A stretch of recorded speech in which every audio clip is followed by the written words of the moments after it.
LB3 Awareness, yang dimana temanya itu adalah isu masyarakat, kepatuhan industri, dan masa depan pengolahan limbah. Nah, dalam tema ini ada beberapa lingkup pembahasan nantinya, ada terkait dengan pengolahan limbah B3 di industri, best practice-nya bagaimana, seperti itu. Kemudian juga ada karir di bidang LB3 itu, eh, berapa gacornya sih, kayak gitu. Sama ada LB3 tersembunyi di lingkungan masyarakat, sampai terkait dampak ekologis dan isu terkait masalah LB3. Baik, sekitar 1 sampai 1,5 jam saya akan berkesempatan untuk memberikan materi terkait ini. Ya, kita mulai saja. Ya, terkait yang pertama, pengolahan limbah B3, teman-teman. Nah, yang paling penting itu adalah limbah B3 itu sendiri, ini adalah dasar hukumnya, di mana dasar hukum dari limbah B3 itu yang pertama adalah di Undang-Undang Nomor 1 Tahun 2023, 2020 terkait Cipta Kerja, kemudian di Undang-Undang Nomor 6 Tahun 2023 dan PP 22 Tahun 2021. Nah, pada dasarnya memang pengolahan limbah B3 itu sendiri itu sudah dicanangkan di tahun 1994.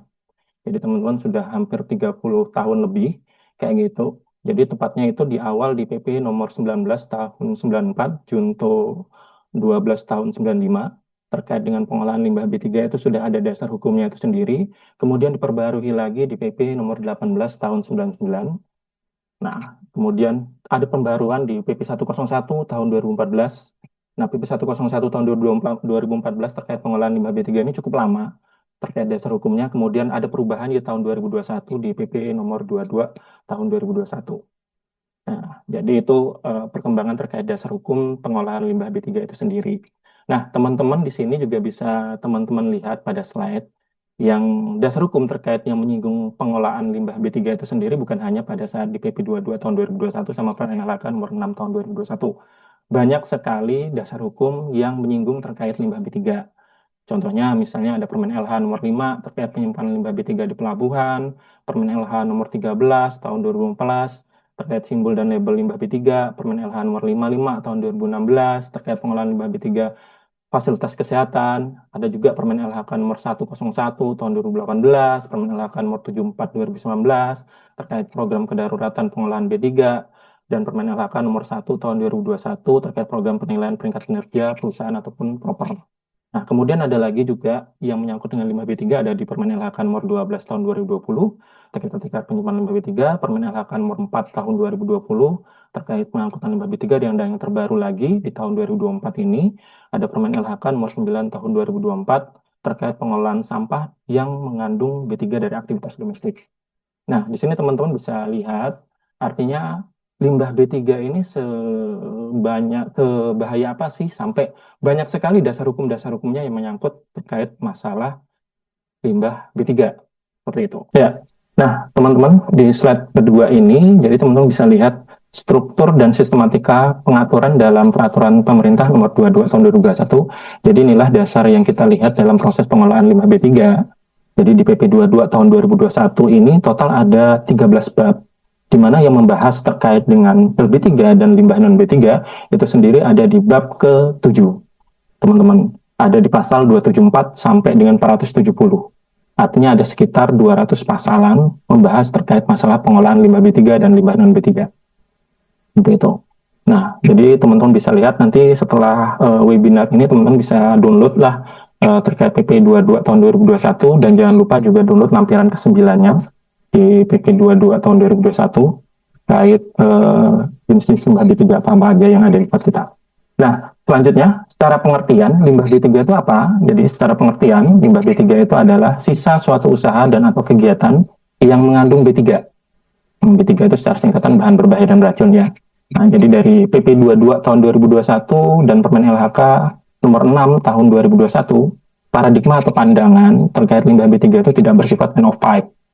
Jadi namun bersifat up the pipe. Artinya apa? Jadi limbah B3 itu sifatnya bisa dikelola pada saat mereka sudah keluar. Seperti itu. Jadi harus dikelola setelah hilir. Di hilirnya bukan di hulunya. Kayak gitu. Sehingga makanya disebut pandangannya adalah up the pipe. Artinya keluar dulu baru dikelola. Seperti itu. Nah, cara pengertian tadi limbah B3 adalah sisa. Kalau B3-nya itu apa pengertiannya? B3 itu adalah bahan, secara singkatan adalah bahan berbahaya dan beracun, merupakan zat, energi, dan atau komponennya lain yang karena ada sifat, kemudian konsekuensi, jumlahnya, baik secara langsung maupun tidak langsung, itu dapat mencemarkan, merusak lingkungan hidup, membahayakan lingkungan hidup, kesehatan serta kelangsungan hidup manusia dan makhluk hidup lainnya. Artinya, B3 itu dapat mencemarkan dan merusak lingkungan hidup, kategori B3. Sisanya itu adalah LB3, begitu. Nah, sebagai kewajiban penghasil limbah B3, jadi saya ini di PT Indofood, kayak gitu, kewajiban sebagai penghasil limbah B3 itu apa sih? Kayak gitu. Yang pertama, sebagai penghasil limbah B3, limbah selamanya gitu, jadi setiap orang, dalam artian setiap orang perusahaan, yang menghasilkan limbah, wajib melakukan pengolahan limbah yang dihasilkan. Nah, limbah itu ada pengolahan limbah B3 dan pengolahan limbah non B3-nya. Concern kita di sini adalah limbah B3-nya. Jadi dalam pengolahan limbah B3-nya, teman-teman bisa download dulu di lampiran ke-9 PT 22 tahun 2021. Nah, itu ada daftar limbah B3 di lampiran ke-9-nya. Ya, jadi teman-teman bisa lihat di situ. Sebagai kewajiban penghasil limbahnya, PT Indofood di tempat saya bekerja itu hanya memiliki izin penyimpanan. Nah, sehingga apa? Sehingga dalam regulasi penyimpanan sementara, kita harus memerlukan rincian teknis TPS yang tercantum pada persetujuan lingkungan. Seperti itu teman-teman. Nah, karena memang di tempat saya hanya memiliki izin penyimpanan, artinya apa? Jadi kalau misalnya sudah memasuki batas umur simpan, limbah yang ada di tempat saya itu harus dikelola ke pihak ketiga, karena memang dalam izin itu kita tidak memiliki izin pengolahan dan pemanfaatan limbah B3. Seperti itu. Nah, dalam pengolahan limbah B3, selain ada penyimpanan sementara, ada izin yang dikeluarkan, yaitu izin pemanfaatan atau pengolahan atau penimbunan. Nah, dalam regulasi atau peraturan pemerintah, setiap perusahaan yang memiliki izin pemanfaatan, pengolahan, maupun penimbunan, itu diwajibkan memerlukan persetujuan teknis dan disahkan melalui SLO. Nah, balik lagi, karena memang di perusahaan tempat saya bekerja di PT Indofood itu tidak ada izin pengolahan, hanya izin penyimpanan sementara, artinya hanya memerlukan rincian teknis TPS yang tercantum dalam persetujuan lingkungan. Konsep teman-teman. Nah, kewajiban penghasil. Nah, penghasil di sini adalah perusahaan saya sebagai penghasil limbah B3. Kewajiban-kewajibannya itu apa aja sih yang wajib dilakukan? Yang pertama nih, yaitu harus melakukan pengurangan limbah B3 atau reduksi limbah B3. Nah, teman-teman di tempat saya itu ada jenis limbah B3 kategori 1 dan kategori 2. Totalnya ada 10 jenis limbah yang dihasilkan. Nah, sistem yang harus dilakukan setiap perusahaan itu harus melakukan proses reduksi atau pengurangan limbah B3. Nah, itu harus dilaporkan pengurangan limbah B3-nya. Yang sudah dilakukan di tempat saya adalah untuk jenis limbah B3 kain majun bekas atau dengan kodifikasi B110D, di mana memang kain majun bekas ini dulunya di tempat saya itu menggunakan dari bahan kain bekas atau kain perca. Nah, karena memang jumlah yang dihasilkan per tiap 6 bulan itu sangat tinggi, itu sekitar 500 sampai 600 kg. Nah, bagaimana caranya kita bisa mengurangkan kuantiti dari jumlah limbah yang dihasilkan dari tempat saya. Nah, sehingga manajemen kemarin itu mengubah penggunaan kain majun bekas itu tidak lagi menggunakan kain perca, tapi menggunakan wax. Wax itu berbahan seperti tisu basah, tapi tidak basah. Seperti itu. Nah, penggunaan wax ini itu berdampak awalnya itu memang di lapangan itu sangat sulit digunakan, tapi pada akhirnya itu bisa digunakan, dan dari kuantiti jenis limbah, jumlah limbahnya pun dari kain majun bekas itu dapat turun. Yang per 6 bulan biasa 500 sampai 600 kg, 6 bulan kita bisa turun sampai 300 sampai 400 kg. Nah, penggunaan wax ini karena memang bahan dasarnya adalah tisu dan itu serapannya juga lebih cepat. Nah, itu yang membuat penggunaan dari wax ini tidak terlalu banyak dibandingkan dengan penggunaan dari kain majun bekas. Nah, itu salah satu bentuk reduksi LB3 yang dilakukan di tempat saya. Nah, bagaimana memang setiap perusahaan itu memiliki cara-cara untuk menurunkan penggunaan limbah B3 yang digunakan itu seperti apa. Nah, selanjutnya sebagai penghasil, perusahaan itu wajib apalagi sih? Nah, wajib melakukan penyimpanan limbah B3-nya. Itu yang wajib dilakukan. Nah, itu sesuai dengan regulasi di Permen LHK nomor 6 tahun 2021. Ada persyaratan-persyaratannya itu bagaimana untuk penyimpanan limbah B3. Nah, kalau di tempat saya, prinsip penyimpanan limbah B3 itu hanya untuk 10 jenis limbah B3 yang sebelumnya sudah diidentifikasi terlebih dahulu oleh oleh perusahaan terkait limbah-limbah B3 yang keluar dan dihasilkan dari aktivitas produksi di PT Indofood itu seperti apa aja, kayak gitu. Nah, selanjutnya harus melakukan pemanfaatan, pengolahan, dan penimbunan LB3. Nah, jika tidak mampu, LB3 dapat diserahkan kepada pemanfaat, pengolahan, dan atau penimbun LB3. Nah, tadi di perusahaan saya hanya memiliki izin penyimpanan limbah B3. Sehingga pada saat nantinya sudah memasuki umur simpan, masa simpan, limbah B3-nya itu akan dikerjasamakan ke pihak ketiga. Pengangkut kemudian diolah ke pihak ketiga. Seperti itu. Nah, biasanya karena memang limbah B3 yang dihasilkan di tempat saya itu dengan jumlahnya tidak terlalu banyak, kita biasanya pengiriman setiap 6 bulan sekali atau 2 kali dalam 1 tahun. Gitu. Nah, kewajiban dari penghasil limbah B3 ini selain itu apalagi yang selanjutnya adalah menyusun dan menyampaikan laporan pelaksanaan kegiatan penyimpanan limbah B3 yang menjadi bagian dalam pelaporan dokumen lingkungan dan disampaikan kepada. Nah, ini menyesuaikan dari dokumen lingkungan teman-teman nantinya pada saat misalnya keluar izin pengolahan limbah B3-nya, dalam hal ini adalah penyimpanan sementara limbah B3. Biasanya seperti itu. Ada yang 6 bulan, ada per 3 bulan melakukan pelaporan. Nah, pelaporan-pelaporannya ini biasanya akan disampaikan ke DLH Kabupaten maupun DLH Provinsi. Nah, kalau di tempat saya, itu biasanya pelaporannya setiap triwulan, 3 bulan sekali. Nah, gitu, artinya dalam 1 tahun ada 4 kali pelaporan. Nah, yang dilaporkan adalah jumlah kuantiti limbah melalui neraca limbah B3-nya, seperti Bapak bagaimana. Nah, selanjutnya, yang terakhir kewajibannya itu adalah laporan kegiatan penyimpanan limbah B3 disampaikan paling sedikit 6 bulan sekali sejak NIB dan atau persetujuan lingkungan diterbitkan. Nah, ini balik lagi terkait dengan dokumen izinnya teman-teman nantinya, kayak gitu. Nah, kalau untuk per 6 bulan biasanya itu kita sampaikan di akun simpel kita, sistem informasi pelaporan elektronik, kayak gitu, melalui akun LB3, limbah B3-nya. Pengelolaan limbah B3-nya, laporan neraca limbah biasanya per 6 bulan sekali. Ini versi yang 2024. Nah, versi 2022 masih 3 bulan sekali, per 2024 sudah per 6 bulan sekali. Nah, itulah kewajiban-kewajiban penghasil limbah B3. Seperti itu. Nah, selanjutnya, limbah B3 kemudian sudah dimasuki usia simpan, masa simpan, itu harus diangkut. Nah, diangkutnya kemana? Nah, diangkutnya itu menggunakan perusahaan jasa angkutan limbah B3. Nah, pengangkutan limbah B3 ini wajib dilakukan oleh pengangkutan LB3 yang memiliki perizinan berusaha di bidang pengangkutan LB3.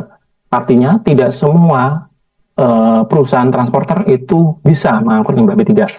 Karena memang, balik lagi, karena tingkat toksisitas atau bahaya dari limbah B3 itu sangat berbahaya, baik bagi lingkungan maupun manusia, sehingga izinnya pun juga harus dibedakan antara perusahaan pengangkut, misalnya bahan baku, pengangkut material dengan pengangkut limbah B3 itu sendiri. Seperti itu.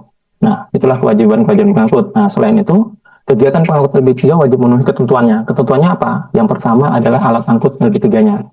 Nah, alat angkut limbah berbahaya dan beracunnya ini itu menyesuaikan dengan jenis dan karakteristik limbah nantinya. Biasanya dalam perizinannya itu ada berbagai macam jenis karakteristik limbah yang diperbolehkan untuk pengangkutan jenis armada A, kemudian jenis armada B untuk pengangkutan kategorinya itu dibedakan lagi. Nah, itu disesuaikan dengan jenis dan karakteristik limbahnya. Jadi tidak semua disamaratakan untuk jenis limbahnya seperti itu. Dan yang kedua, itu memiliki rekomendasi pengangkutan LB3. Nah, rekomendasi pengangkutan limbah LB3-nya itu sendiri, itu direkomendasikan yang pertama oleh KLHK, dan yang kedua oleh Dinas Perhubungan Darat. Itu, seperti itu. Yang terakhir, ini yang paling penting, setiap pengangkutan limbah B3, pengangkut limbah B3 itu wajib memiliki Vestonik pengangkutan limbah B3 yang nantinya terintegrasi dengan akun Simple. Simple itu adalah akun sistem informasi penyampaian elektronik lingkungan, nantinya tergabung dengan penghasil. Nah, penghasil dalam artinya perusahaan yang menghasilkan limbah B3. Seperti itu, teman-teman. Kayak gitu. Nah, alat angkut LB3 ini tadi balik lagi, alat angkut LB3 ini harus sesuai dengan jenis perusahaannya. Artinya misalnya perusahaan alat angkut LB3 ini tidak bisa diangkut oleh vendor lain. Misalnya PT Global Jaya Indonesia, biasanya bergerak di bidang pengangkutan limbah B3, karena truknya habis, dia kerjasama dengan Dakota untuk mengangkut limbah B3. Nah, itu tidak diperbolehkan karena Dakota itu tidak memiliki izin pengangkutan limbah B3. Sehingga memang pengangkutan limbah B3 itu lebih eksklusif dalam hal ini dalam proses pengangkutan limbah B3-nya itu sendiri, teman-teman. seperti itu. Nah, selanjutnya setelah diangkut, limbah B3 ini dari penghasil pengangkut itu harus diolah. Nah, dalam proses pengolahan sendiri, PT Indofood City Sukses Mamur Tembika di tempat saya bekerja ini sendiri, itu biasanya bekerja sama dengan pihak pengolahnya, itu ada dua perusahaan pengolah LB3 itu sendiri, yaitu PT PPLI, Prasada Pemunah Limbah Industri, sama PT Universal Eco Pacific. Nah, perusahaan-perusahaan itulah yang biasanya mengolah limbah B3 yang dihasilkan dari setiap perusahaan, sehingga dapat diolah kemudian tidak menjadi bahan pencemaran lingkungan lainnya. Nah, dalam proses pengolahan limbah B3 itu sendiri banyak berbagai macam caranya yang digunakan. Salah satunya yang paling umum biasanya itu dengan metode termal. Metode termal ini adalah metode insinerasi, di mana proses insinerasi ini adalah proses pembakaran dengan suhu tertentu, kemudian nanti hasilnya adalah adanya gas buang, kemudian adanya residu. Nah, residu inilah yang biasanya nanti akan diproses solidifikasi lagi sehingga menjadi lebih aman. Nah, selanjutnya selain ada proses termal, ada namanya proses stabilisasi dan solidifikasi. Nah, proses ini biasanya itu digunakan untuk jenis dan karakteristik limbah cair pada umumnya. Seperti itu. Jadi proses stabilisasi ini lebih kalau di tempat saya itu adalah jenis kategori yang ada di tempat saya adalah A106D atau limbah laboratorium. Nah, biasanya pengolahannya itu adalah dengan cara proses stabilisasi. Kayak gitu. Artinya zat-zat pencemar ataupun parameter-parameter berupa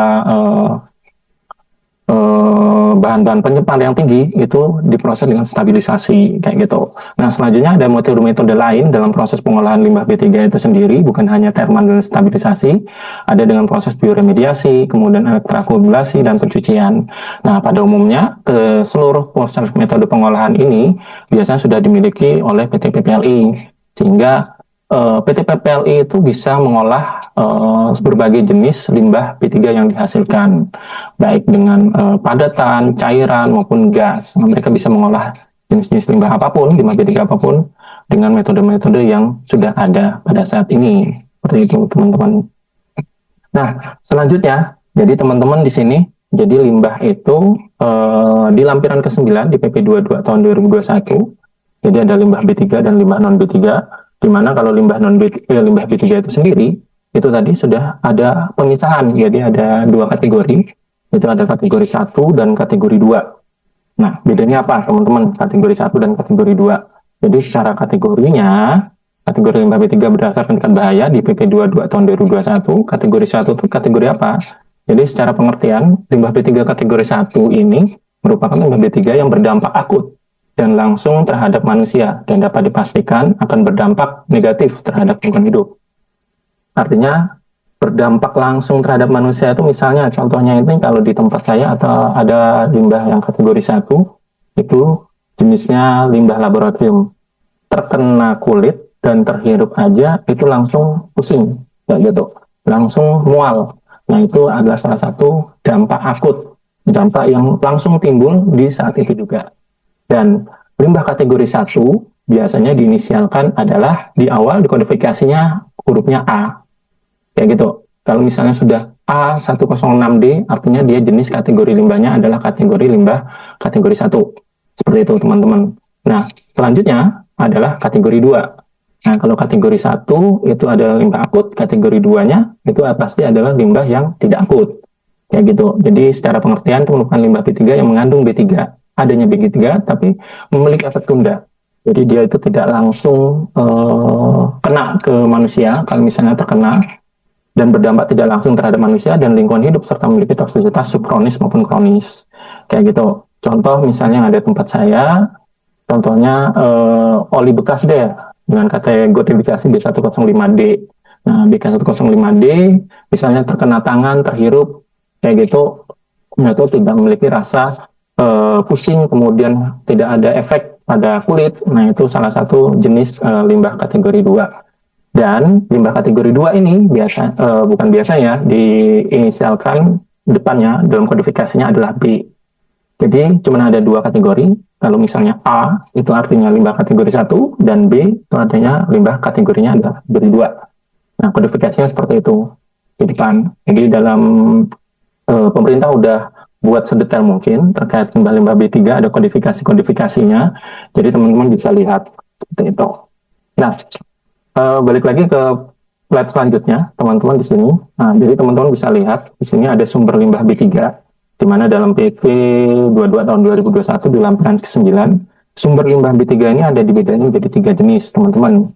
Yang pertama ada sumber limbah B3 tidak spesifik, ada sumber limbah B3 spesifik, dan ada sumber limbah B3 kadaluarsa, tumpah, ospek, dan bekas kemasan B3.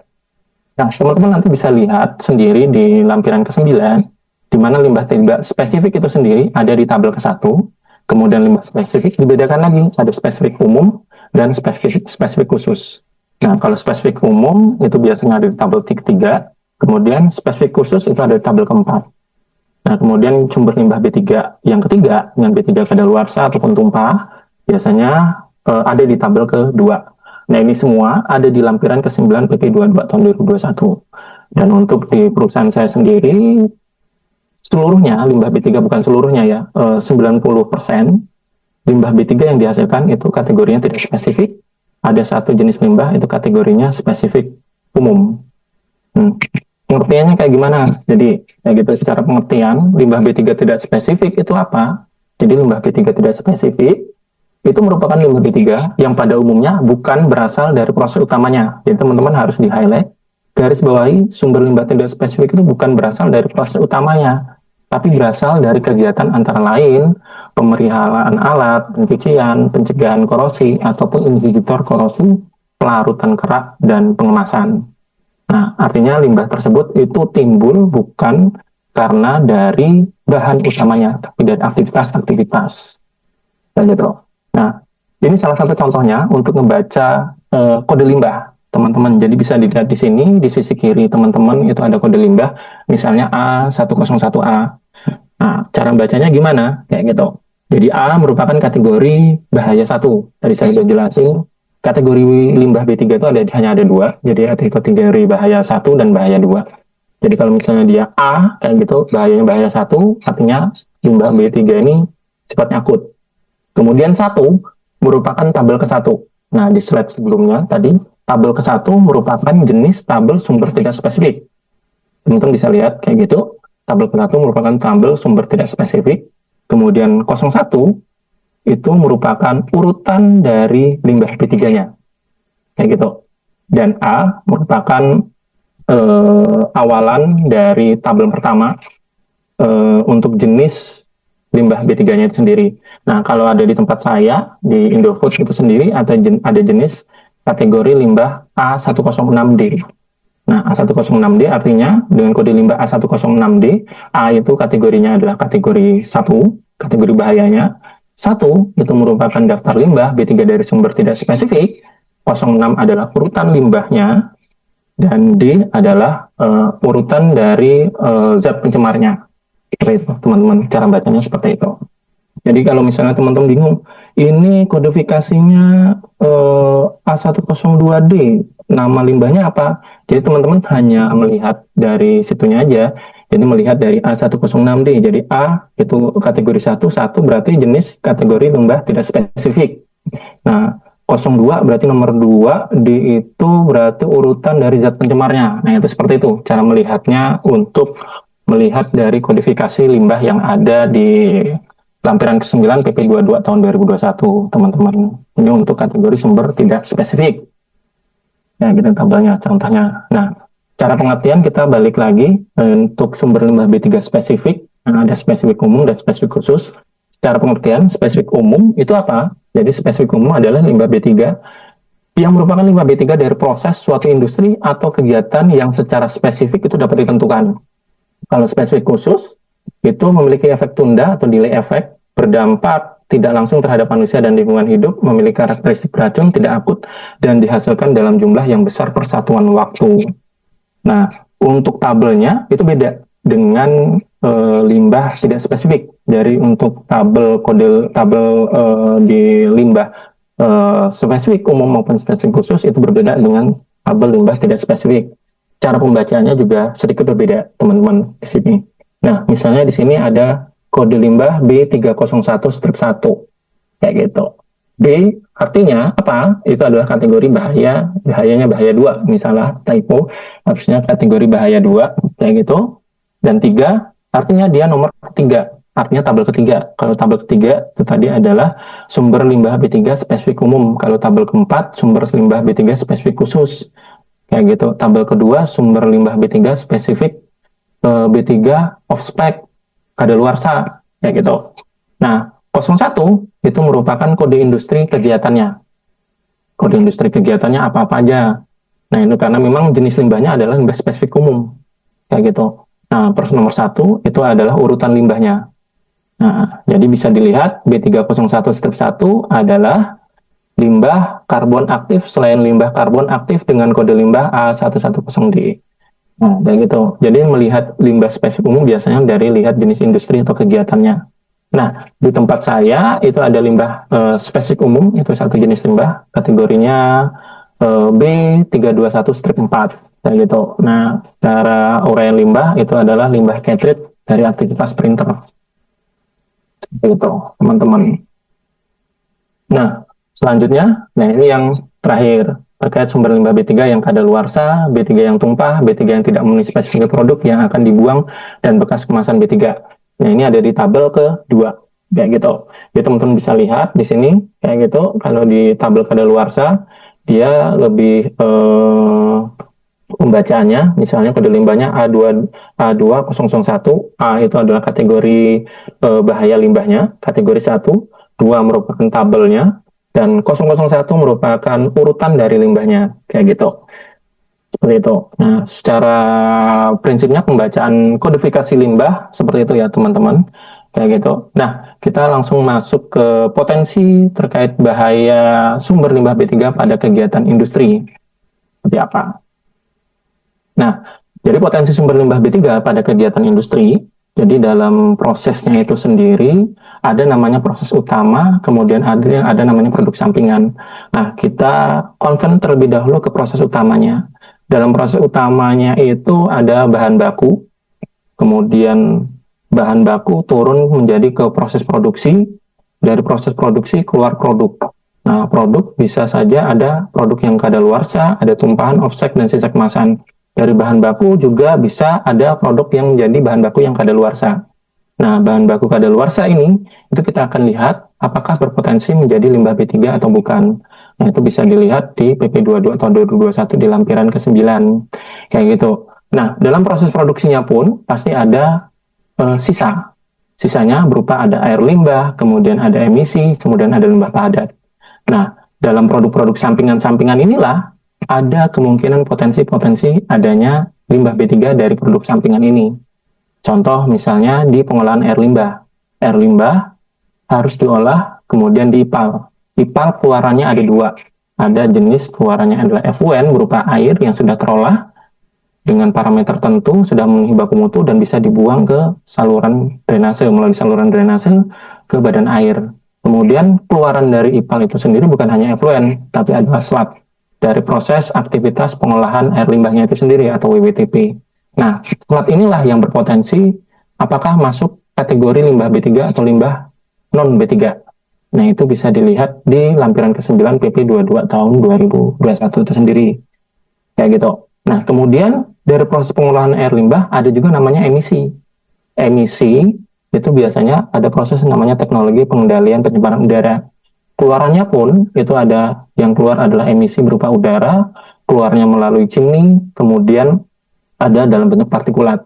Partikulatnya bisa dalam bentuk fly ash atau bottom ash. Nah, fly ash, bottom ash itu juga berpotensi misalnya itu menjadi ataupun limbah B3. Nah, itu bisa dilihat di lampiran ke-9.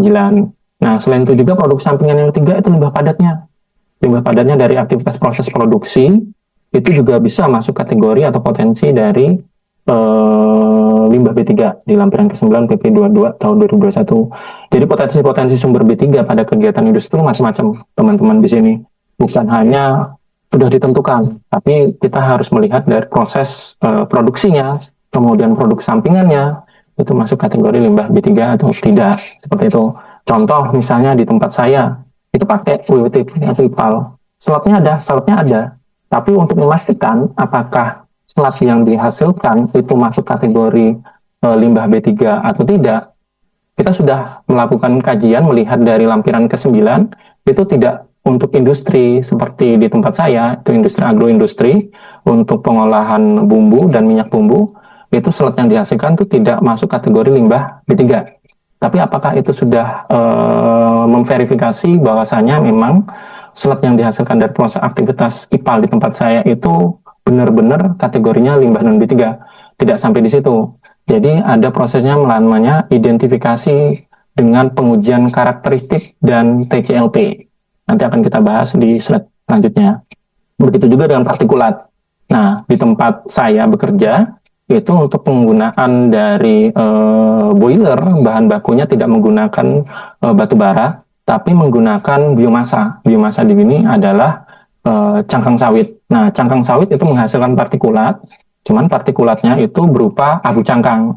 Nah, abu cangkang dari bahan bakunya saja itu bukan termasuk kategori limbah B3, sehingga pada saat dia keluar pun itu bukan masuk kategori limbah B3 tanpa harus dilakukan proses identifikasi lebih lanjut. Seperti itu. Nah, yang paling terlihat adalah proses limbah padatnya itu sendiri. Nah, limbah padat biasanya itu paling banyak dari aktivitas proses produksi, terkhususnya adalah proses penunjang. Biasanya di tempat kita, di industri, itu adalah limbah padat dari aktivitas proses penunjang berupa oli bekas, kemudian grease, kemudian juga kalau misalnya di lab kimia tempat saya bekerja, itu adalah laboratorium formula, lab kimia yang kadaluarsa, itu masuk kategori limbah padat. Dan jelas, itu jelas masuk kategori limbah B3, bukan potensi limbah B3 lagi. Seperti itu. Nah, secara penyeluruhan memang dalam potensi sumber limbah B3, kegiatan industri ini memang banyak sekali dan sangat luas, sehingga perlu ada identifikasi lagi terkait sumber limbah B3 yang dihasilkan. Seperti apa? Nah, teman-teman, di slide selanjutnya ini terkait identifikasi limbah B3. Jadi, bagaimana cara kita mengidentifikasi limbah B3-nya itu? Di PP 22 tahun 2021, di pasal 276 dan 7278, cara melakukan proses identifikasi limbah B3, itu yang pertama kita harus melihat dari sumbernya. Sumbernya dulu, dia bersumber dari tidak spesifik, sumber spesifik, atau bahan kimia kadaluarsa. Nah, teman-teman bisa lihat, itu di lampiran ke-9 itu ada berapa puluh halaman, itu bisa dilihat berapa banyak sumber limbah B3-nya. Kita identifikasi dulu. Kalau misalnya di sumber itu sudah tidak terlihat, kita ragu nih terkait dengan effluent atau limbah yang dihasilkan, termasuk di tempat saya yang tadi saya ceritain, selat dari WWTP-nya. Kayak gitu. Kita sudah melakukan identifikasi melalui sumbernya, baik sumber tidak spesifik maupun spesifik dan bahan kimia. Untuk selat yang dihasilkan di perusahaan saya itu tidak tercantum. Apakah ini masuk kategori limbah B3 enggak ya? Kayak gitu. Karena belum ragu, kita harus melakukan uji karakteristik. Nah, uji karakteristik inilah yang harus kita lakukan. Yang pertama, melakukan uji karakteristik mudah meledak, mudah menyala, bersifat reaktif, menyebabkan infeksi, korosif, dan beracun. Kayak gitu. Nah, ini sudah kita lakukan juga berbarengan pada saat itu dengan melakukan uji toksikologi. Karena biar satu jalan, kemarin kita harus membuktikan bahwasanya selat yang dihasilkan dari proses aktivitas IPAL di perusahaan saya bekerja, itu bukan masuk kategori limbah B3. Pengujiannya pengujian toksikologi atau TCLP, Toxicity Characteristic Leaching Procedure, dan pengujian LD50 atau LD50. Nah, itu untuk menyatakan dan membuktikan bahwasanya limbah selat yang dihasilkan di perusahaan saya, PT Indofood, itu benar-benar tidak termasuk kategori limbah B3. Hanya limbah non-B3. Seperti itu. Nah, selain itu kita juga sudah melakukan uji karakteristik. Kayak gitu, dalam pengujian karakteristik, memang tidak ada indikasi limbah selat yang dihasilkan di tempat saya itu mudah meledak, mudah menyala, reaktif, dan lain-lain. Dan dari uji TCLP dan LD50, itu tidak masuk kategori limbah B3. Maka bahkan cenderung kandungan natrium dan fosfornya, kaliumnya itu tinggi, sehingga bisa digunakan sebagai pemanfaatan pupuk tambahan untuk di tanaman. Seperti itu. Nah, itulah proses bagaimana caranya kita mengidentifikasi limbah B3 kalau misalnya kita tidak bisa melihat dari sumbernya. Kategorinya seperti apa? Oh, ini sumbernya tidak spesifik, tapi bahan kimia kadaluarsa. Tidak terlihat, kita harus melakukan uji karakteristik, uji toksikologi. Itu boleh, kayak gitu. Nah, yang kedua, kita bisa melihat dari apa? Dari MSDS-nya, biasanya seperti itu. pada saat kita membeli bahan atau produk, biasanya dikeluarkan MSDS, Material Safety Data Sheet, atau biasa kalau Indonesianya LDKB, lembar data keselamatan bahan. Nah, biasanya paling mudah kita melihatnya itu melalui MSDS-nya. Nah, kalau saya sih bahan baru biasanya paling mudah lihat di MSDS-nya, dia masuk kategori limbah B3 atau enggak. Kalau ngelihat dari PP lampiran ke-9 kan banyak kayak gitu. Jadi biasanya melihat dari MSDS-nya, kita lihat dari MSDS-nya, oh kategori limbah B3. Oh ya sudah, kayak gitu.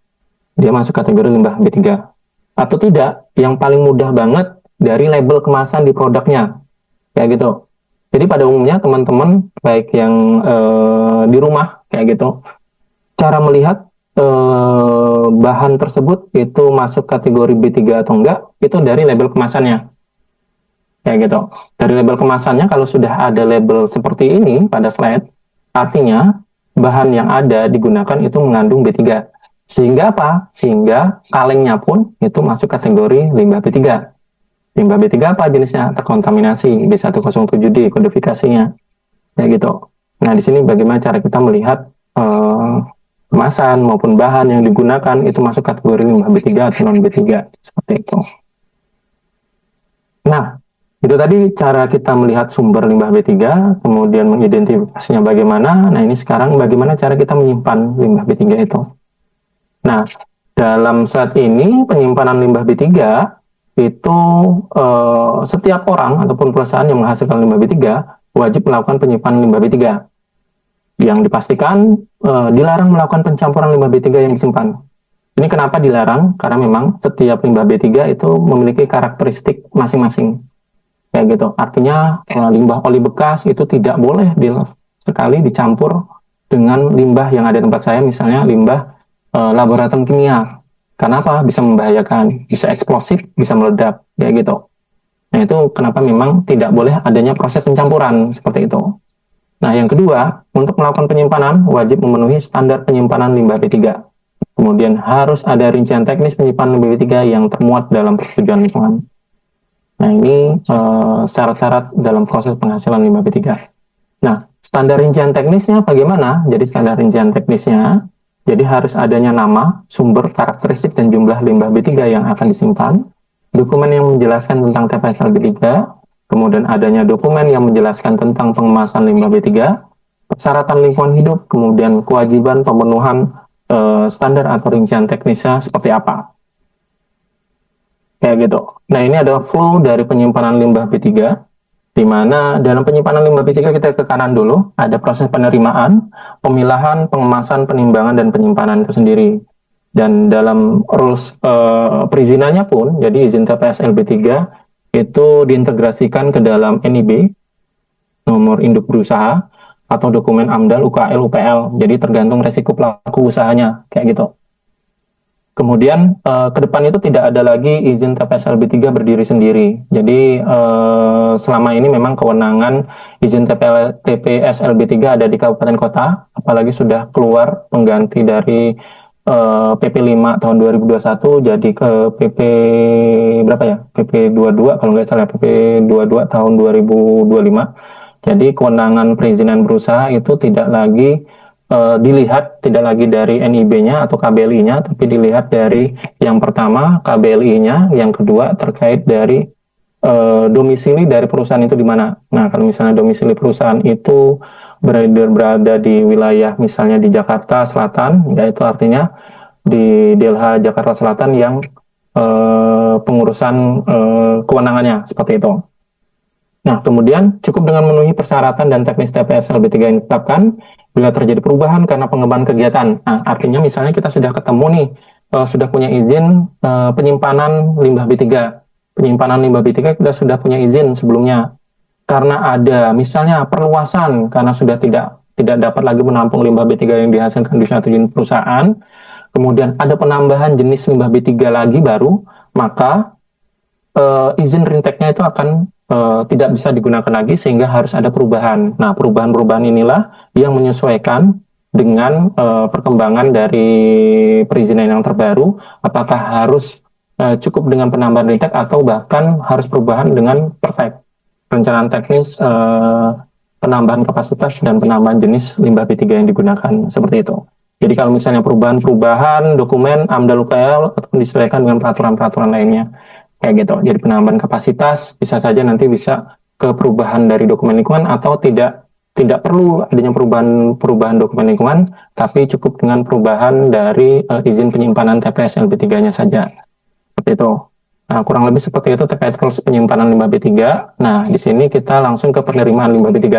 Dalam flow proses penyimpanan limbah B3, ada namanya penerimaan limbah B3. Nah, ini yang sangat penting dalam proses penerimaan limbah B3, karena penerimaan limbah B3 digunakan untuk mengidentifikasi limbah tersebut bersumber dari mana.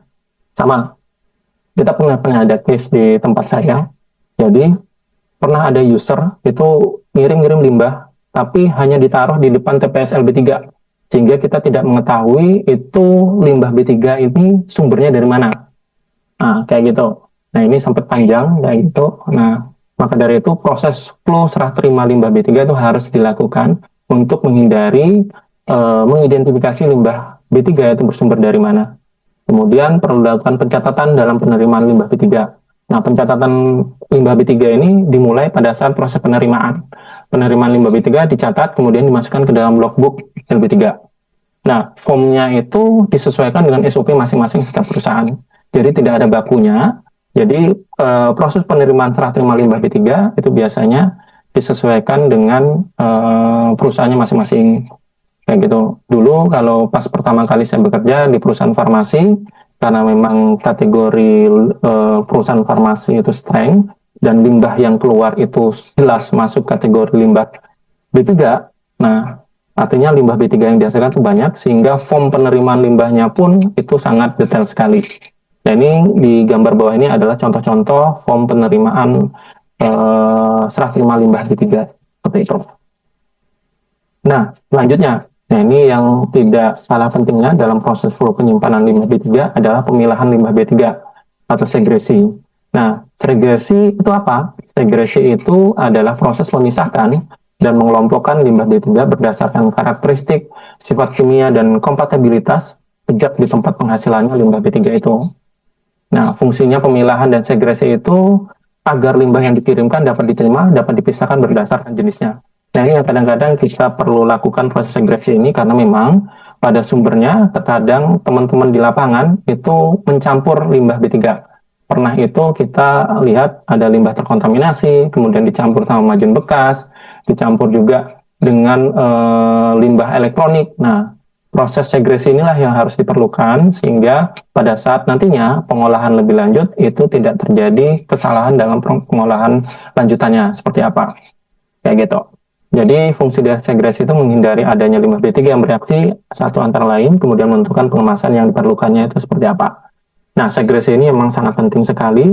Jadi kita harus tahu jenis-jenis limbah B3, jangan sampai ada proses pencampuran limbah B3 itu sendiri, termasuk misalnya limbah B3 oli bekas dicampur dengan majun bekas dan lain-lain. Dan itu harus dipisahkan. Karena proses pengolahan lanjut itu berbeda setiap limbahnya itu sendiri. Kayak gitu. Nah, selanjutnya, nah ini yang tidak kalah penting, itu adalah proses penimbangan limbah B3. Jadi proses penimbangan limbah B3 itu perlu adanya berat volume limbah yang akan disimpan untuk menentukan berapa lama masa simpannya. Kayak gitu.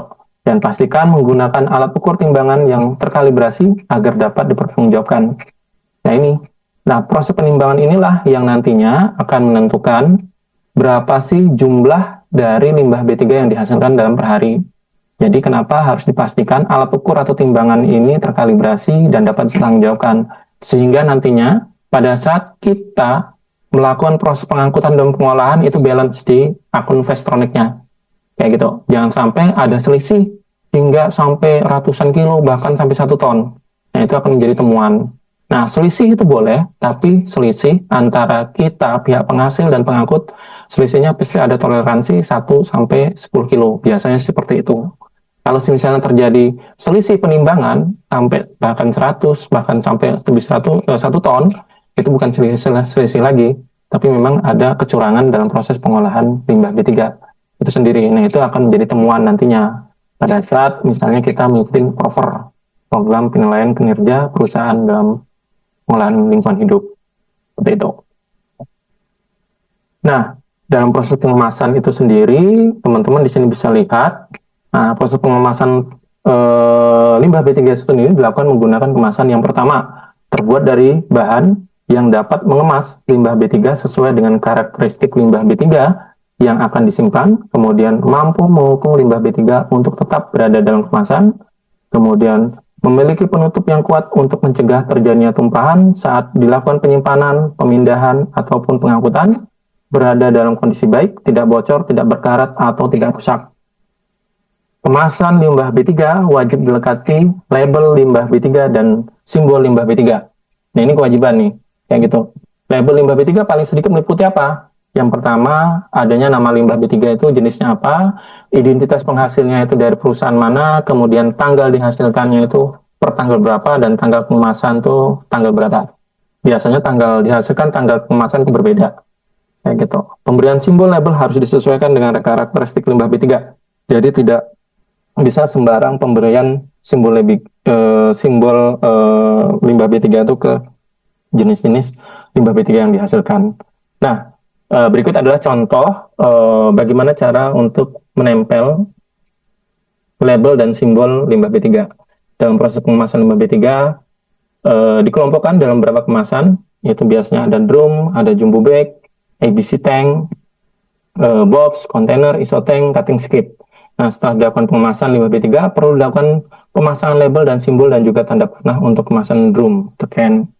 Nah, fungsi tanda panah ini itu untuk melihat bagian atasnya itu bagian mana, kayak gitu. Jadi jangan sampai kita salah menyusun nantinya drum itu sendiri kalau misalnya tidak ada tanda panah. Nah, secara prinsipnya, peraturannya, penempelannya itu adalah di mana label itu dipasang lebih tinggi dibandingkan simbol. Itu teman-teman. Nah, ini contoh-contoh pengemasan limbah B3. Jadi ada kemasan pada bangunan, ada menggunakan drum, jumbo bag, IBC tank, kontainer, kayak gitu. Label-labelnya, label limbah B3 ukurannya 20 kali 15, label arah tanda kemasan 7 kali 15, kemudian label simbol dari label B3 itu 10 kali 10. Kayak gitu. Nah, ini disesuaikan teman-teman, Permen LHK nomor 14, kayak gitu. Nah, ini contoh label limbah B3 pada wadah kemasan. Contohnya misalnya seperti ini, yang bagian kiri, kayak gitu. Yang di bagian kanan, ini tidak salah, namun belum tepat, kayak gitu.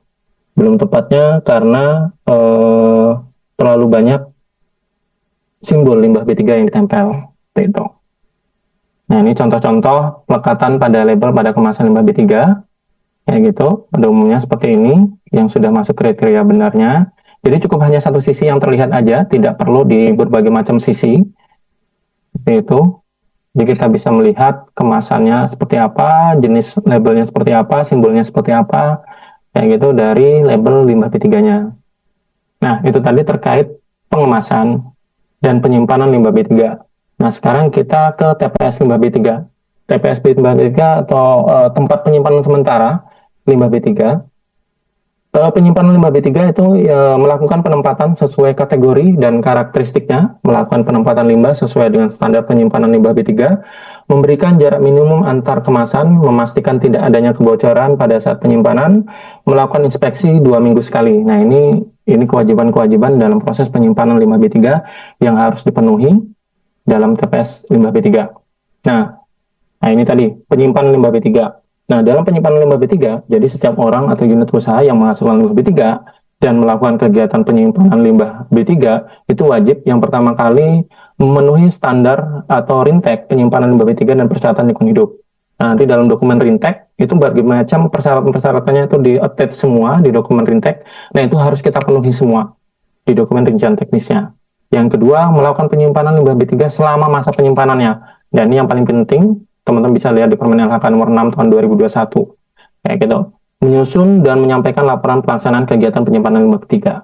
Nah, bagaimana cara menyusunnya, seperti apa, yaitu disesuaikan dengan template-nya masing-masing. Nah, kita lihat di masa penyimpanan limbah B3 di Permen LHK nomor 6 tahun 2021. Jadi, penyimpanan limbah B3 itu sendiri, itu ada masa simpannya masing-masing, teman-teman di sini. Jadi, ada yang 90 hari, 180 hari, 365 hari. Dengan catatan, bisa disimpan paling sebentar 90 hari, sejak limbah B3 dihasilkan. Catatannya adalah limbah B3 dihasilkan, bukan limbah B3 dikemas. Kayak gitu. Jadi, limbah B3 dihasilkan itu 90 hari untuk limbah B3 yang dihasilkan sebesar 50 kg per hari atau lebih. Jadi, kalau semisalnya teman-teman di perusahaannya nantinya, kemudian saat ini itu menghasilkan limbah B3 per harinya itu di atas 50 kg atau di atas 50 kg per hari, maka masa simpannya itu maksimal 90 hari. Baik untuk kategori 1 maupun kategori 2. Kayak gitu. Nah, yang kedua bisa 180 hari. Kayak gitu, sejak limbah B3 dihasilkan. Untuk limbah B3 yang dihasilkan kurang dari 50 kg per hari. Untuk limbah B3 kategori 1. Nah, limbah B3 kategori 1 ini limbah kategori dengan kodifikasi awal adalah A. Kayak gitu. A. Jadi maksimal 180 hari. Kalau perharinya itu di bawah 50 kg. Kalau misalnya di atas 50 kg, artinya masa simpannya berkurang menjadi 90 hari. Ya gitu. Nah, yang terakhir adalah 365 hari. 365 hari sejak limbah dihasilkan untuk limbah B3 yang dihasilkan kurang dari 50 kg per hari untuk limbah B3 kategori 2. Kategori 2 di kodifikasinya B, kayak gitu, dengan sumber tidak spesifik dan sumber spesifik umum. 365 hari juga untuk limbah B3 yang dihasilkan untuk limbah B3 kategori 2 sumber spesifik khusus ataupun limbah lainnya. Artinya limbah kategorinya kategori 2. Kayak gitu 365 hari maksimal. Kemudian kalau misalnya limbah B3 itu dihasilkan di bawah 50 kg. Kayak gitu. Nah, itulah tadi dasar kenapa di perusahaan saya itu melakukan pengolahan limbah B3 lanjutan, pengangkutan dan pengolahan itu tiap 6 bulan sekali. Karena apa? Limbah yang dihasilkan ada kategori 1 dan kategori 2. Dan pada umumnya setiap hari itu tidak lebih dari 50 kg yang dihasilkan. Sehingga memang pengiriman lanjutan dalam pengolahannya itu pengangkutan itu biasanya kita plottingkan itu per 6 bulan sekali.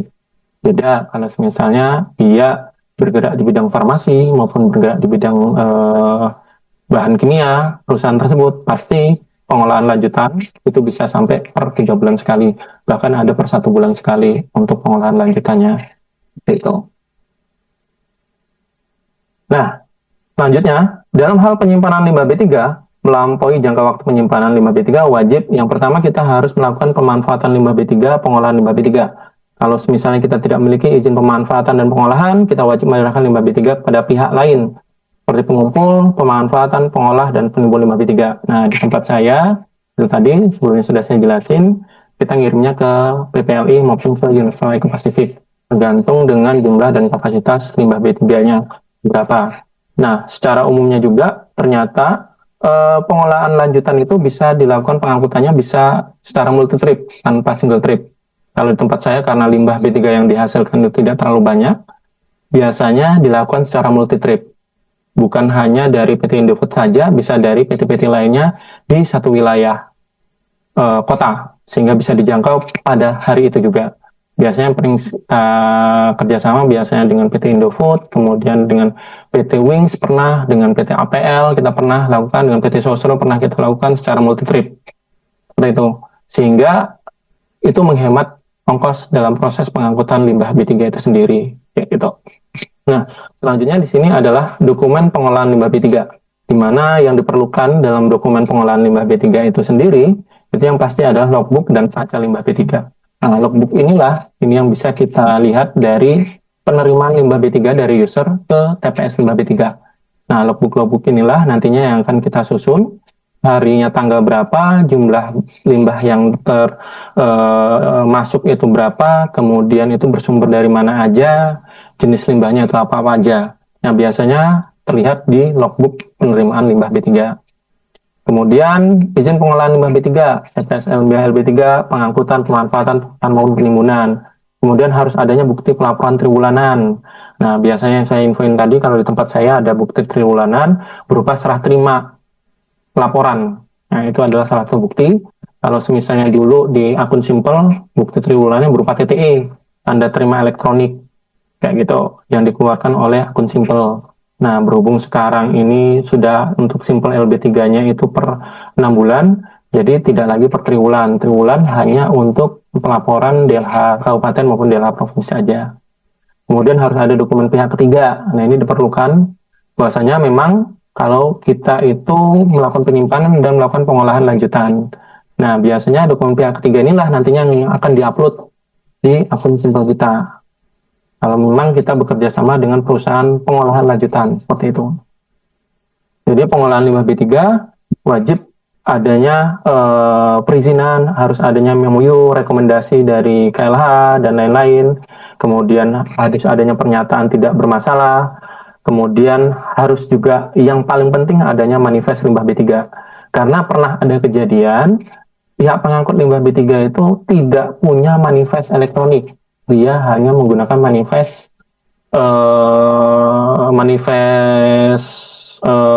buku, manifest bukan manifest elektronik artinya kayak gitu. Jadi itu tidak bisa lagi digunakan. Nah, manifest itu sekarang hanya dalam bentuk elektronik. Jika pihak pengangkut tidak bisa memberikan manifest elektronik, artinya pihak pengangkut tersebut maupun pihak pengolah itu bisa dikategorikan adalah ilegal, teman-teman. Jadi jangan sampai salah. Nantinya ke depannya kalau misalnya ditawari pihak pengolahan yang lebih murah, pihak pengangkutan yang lebih murah, tapi tidak kredibel dalam artian tidak memenuhi persyaratan, tidak bisa memenuhi manifest elektronik, nah itu bisa dipermasalahkan dan kita nanti sebagai penyimpan penghasil limbah B3 itu nanti juga kena sanksi nantinya oleh dinas terkait. Nah, di bawah ini adalah contoh logbook limbah B3. Nah, ini disesuaikan dengan peraturan. Kemudian untuk Vestroniknya ada di akun simpel limbah B3 seperti itu. Nah, ini teman-teman bisa lihat ini di tabel adalah limbah B3 yang dapat disimpan. Kalau misalnya fasilitas penyimpanannya itu dalam bentuk apa?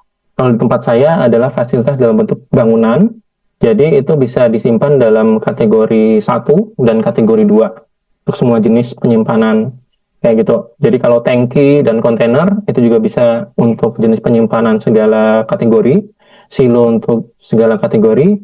Nah, kalau waste pile, waste impoundment itu hanya untuk spesifik khusus saja. Kemudian bentuk lainnya disesuaikan dengan perkembangan ilmu pengetahuan dan teknologi, ini bisa semua.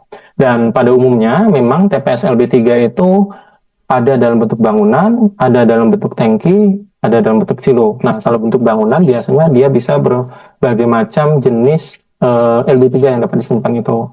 Kalau dalam bentuk tangki, itu biasa untuk satu jenis limbah B3, kontainer juga biasa untuk satu jenis limbah B3. Dan pada umumnya memang kebanyakan limbah B3 itu disimpan dalam bentuk bangunan, teman-teman. Nah, ini salah satu contohnya tempat penyimpanan limbah B3. Drum, kontainer, bangunan, silo, waste pile, kayak gimana, waste impoundment, seperti apa. Dan dalam TPS penyimpanan limbah B3 itu wajib adanya fasilitas-fasilitas. Yang pertama harus adanya kotak P3K, kemudian harus ada pengenangan tumpahan, spill kit, dan lain-lain, dan harus adanya peralatan penanggulangan keadaan darurat. Misalnya harus ada fire detector alarm, kemudian alat APAR, kemudian juga harus ada misalnya safety shower dan air fountain. Dan yang paling penting harus adanya alat bongkar muat. Nah, ini diwajibkan. Lucu kalau misalnya kita menghasilkan limbah B3 tapi di perusahaan kita tidak memiliki alat forklift bongkar muat untuk memindahkan limbah B3 yang dihasilkan di tempat kita ke pihak pengangkut limbah B3. Seperti itu. Nah, itu jangan sampai. Nah, kita terkait tempat penyimpanan limbah B3, lokasi. Nah, ini lokasi juga. Ini harus ditentukan.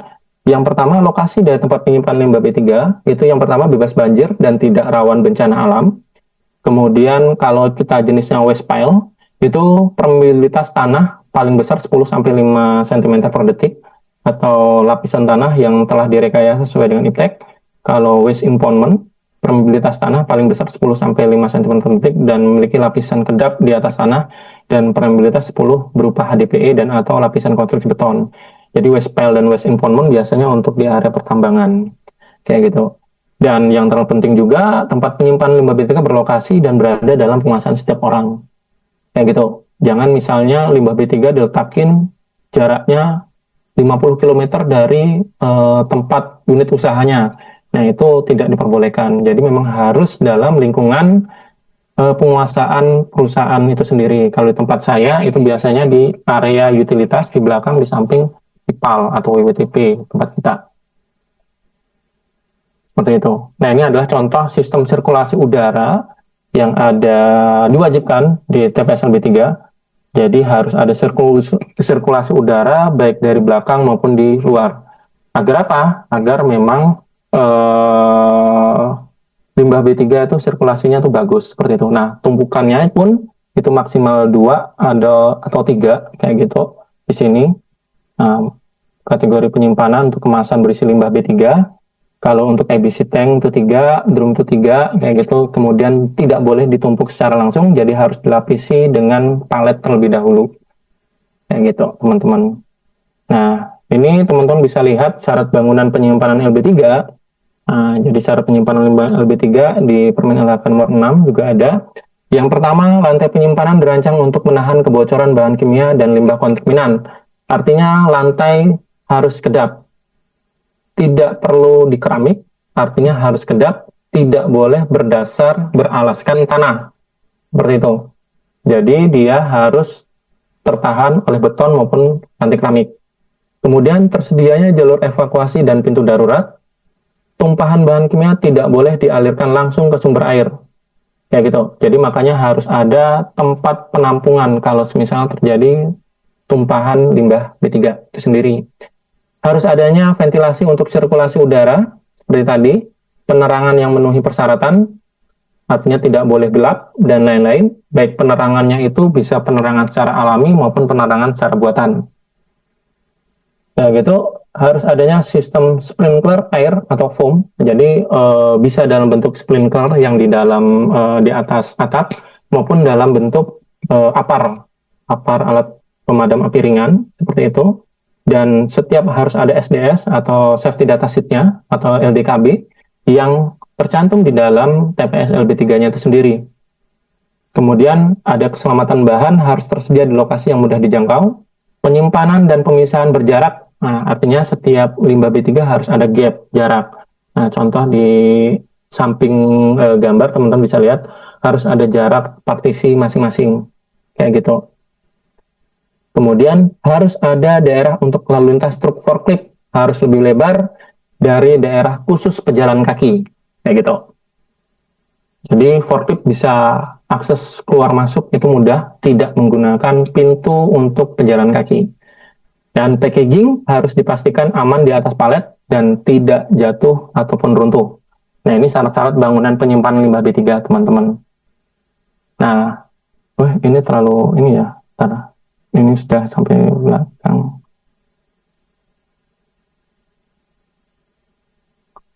Ini Pak.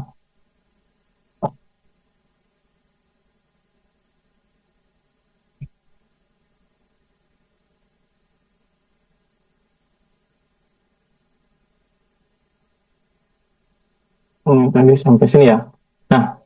Nah, di sini teman-teman juga bisa lihat. Nah, ini standar waste impoundment seperti apa? Standar waste impoundment, tangki, silo, drip pad. Nah, ini adalah contoh-contohnya. Nah, ini pada umumnya memang TPS LB3 itu dalam bentuk bangunan. Nah, ini sistem-sistemnya. Ini, kemudian selanjutnya. Nah, ini bangunan tempat penyimpanan. Teman-teman bisa baca sendiri. Jadi bangunan tempat penyimpanan limbah B3 memiliki rancang bangun dan luas ruang penyimpanan yang sesuai dengan jenis, karakteristik, dan jumlah limbah B3 yang dihasilkan. Kemudian terlindung dari masuknya air hujan, baik secara langsung maupun tidak langsung, jadi harus teratapin. Kemudian dibuat tanpa plafon. Nah, ini yang paling penting itu tidak boleh pakai plafon. Ya gitu. Tidak boleh pakai plafon dan memiliki sistem ventilasi udara dan memadai untuk mencegah terjadinya akumulasi gas. Nah, ini yang paling penting, yaitu jadi TPS LB3 tidak ada boleh pakai plafon untuk menghindari hal-hal yang tidak diinginkan.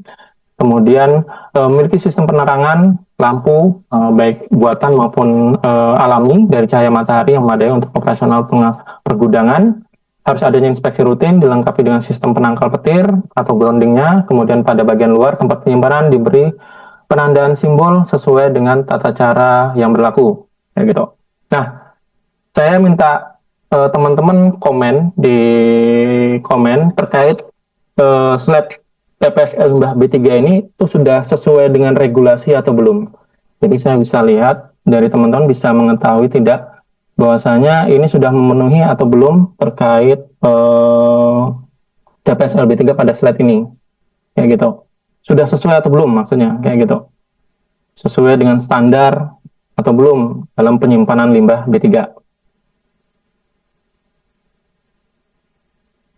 Kayak gitu. Teman bisa chat ini sudah sesuai atau belum untuk TPS ini.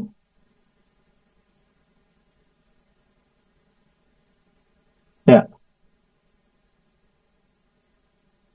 ya, jawabannya belum ya teman-teman ya. Yang pertama apa? Yang pertama, teman-teman bisa lihat, ini saya nggak tahu juga, ini ngambil gambarnya di mana, kayak gitu. Ini saya juga nggak tahu, ini sudah bisa beroperasi atau belum, tapi secara prinsipnya ini belum masuk sesuai dengan standar kriteria penyimpanan limbah B3. Yang pertama, untuk akses forkliftnya itu tidak tersedia, kemudian juga masih menyulitkan pada saat proses handlingnya nantinya, kalau misalnya ada serah terima limbah B3 dengan jumlah yang sangat banyak. Kemudian pintunya juga ini lebih condong bukan TPS limbah B3, tapi limbah kayak kontrakan ya, kayak gitu yang saya lihat di sini. Kemudian di bagian depannya belum ada plang penanda khusus yang sesuai dengan standar, tidak ada koordinat, kemudian tidak ada simbol limbah B3-nya. Kemudian bisa dilihat juga ceiling kalau dari sirkulasinya mungkin sudah kelihatan dari sisi depan sama di sisi kanan. Namun dari spesifikasi memang belum masuk spesifikasi dalam penyimpanan limbah TPS penyimpanan limbah B3 teman-teman di sini. Nah, ini adalah syarat-syarat dalam penyimpanan limbah B3 teman-teman di sini.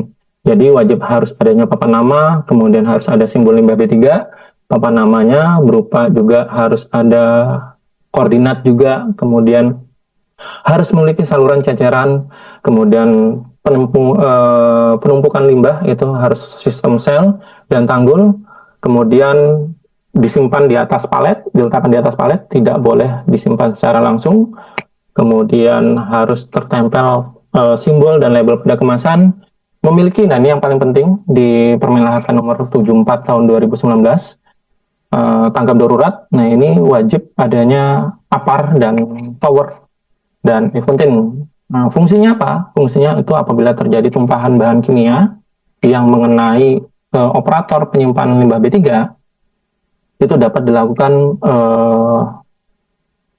langsung menggunakan safety shower dan Eventin untuk meredakan tumpahannya seperti itu, kayak gitu. Dan wajib adanya SOP penyimpanan dan tanggap darurat yang tersedia di dalam TPS limbah B3 itu sendiri, dan juga harus ada P3K dan alarm. Nah, ini adalah kewajiban-kewajiban yang ada di dalam TPS LB3. Nah, teman-teman juga bisa lihat lagi di sini, kayak gitu. Bisa di-chat lagi di kolom komen. Menurut teman-teman ini sudah layak belum dari posisi TPS penyimpanannya, tata cara penyimpanannya, ini sudah sesuai atau belum? Kayak gitu. Nah, teman-teman bisa lihat, ini oli bekas, kemudian disimpannya jauh dari area pemukiman, kemudian aksesnya pun tidak sesuai, menyulitkan, ada pohon-pohon yang menghalangi pohon-pohon, kayak gitu. Kemudian oli bekas tidak sesuai penyimpanannya, seperti itu. Nah, ini kategorinya belum sesuai dalam proses penyimpanan limbah B3, kayak gitu. Nah, ini yang salah, kayak gitu. Nah, ini kalau misalnya ada sidak dari DLH dan lain-lain, nah ini sudah pasti kena sanksi administratif duluan, kayak gitu. Nah, ini sangat disayangkan sekali yang untuk gambar besarnya. Nah, ini drumnya pun tumpukannya bukan ke atas tapi melintang. Nah, ini berpotensi untuk terjadinya tumpahan limbah B3 itu sendiri. Itu, teman-teman.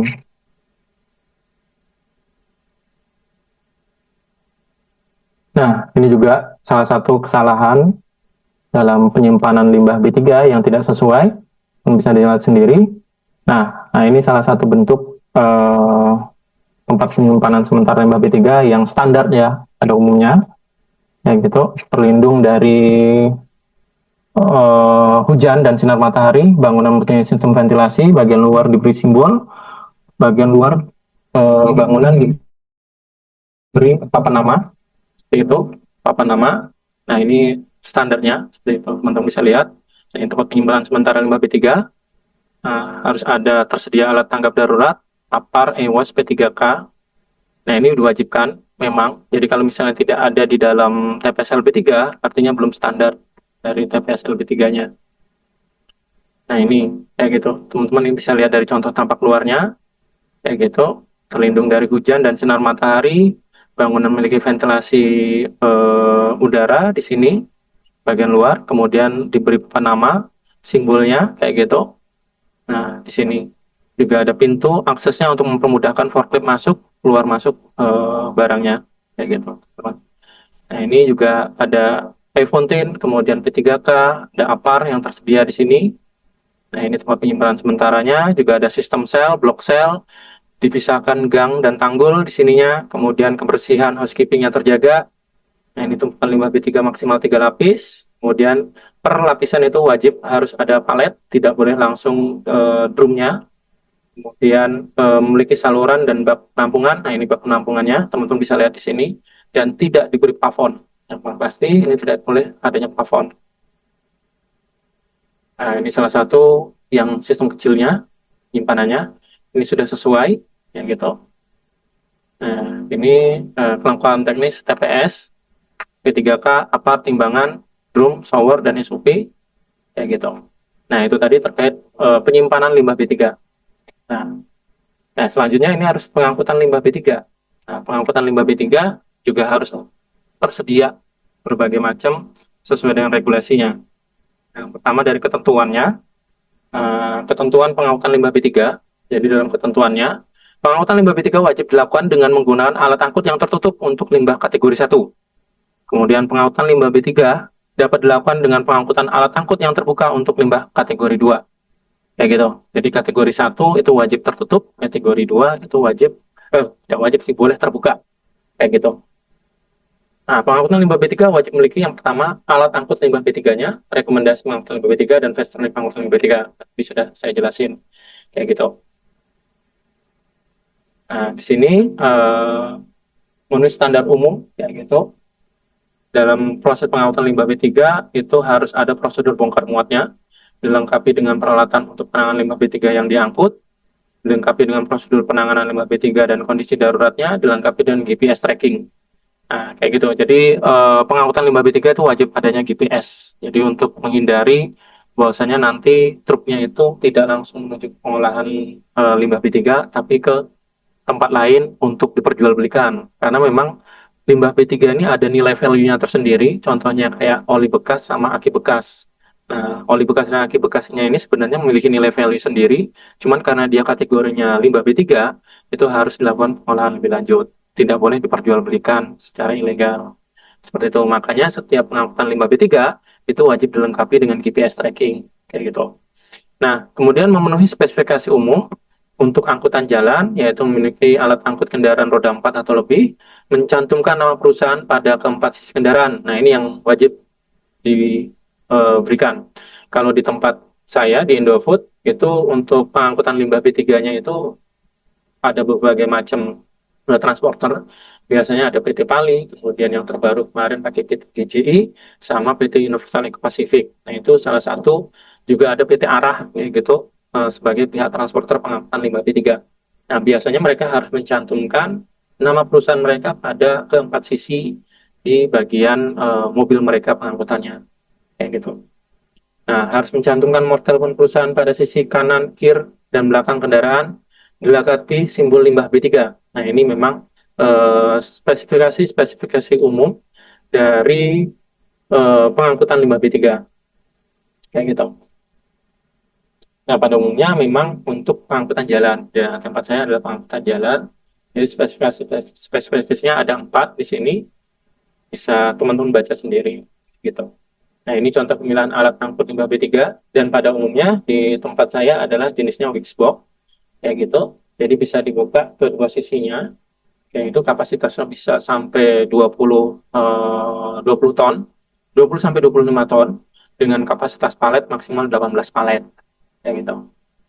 Nah, yang di bagian kiri ini bagian kontainer, kayak gitu. Sebenarnya ini diperbolehkan, namun kurang sesuai. Karena kurang sesuai, kenapa?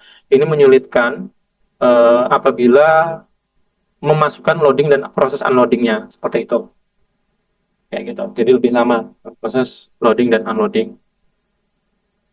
Nah, ini jenis-jenis pengangkutan limbah B3.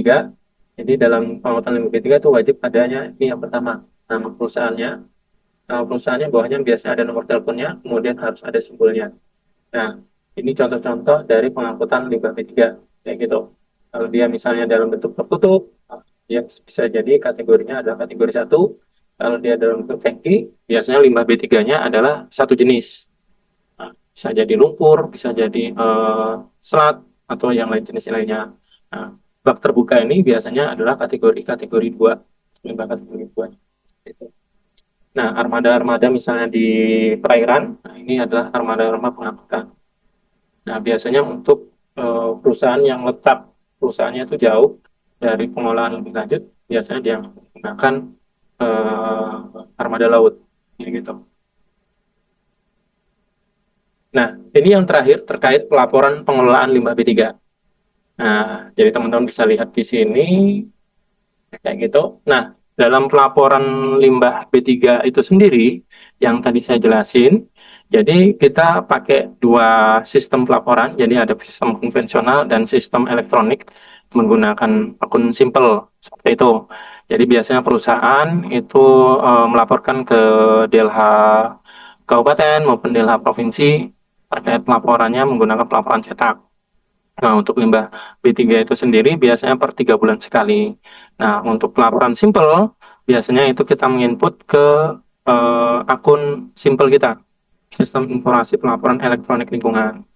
Kayak gimana? Jadi teman-teman bisa lihat, di sini teman-teman yang masih kuliah maupun fresh graduate.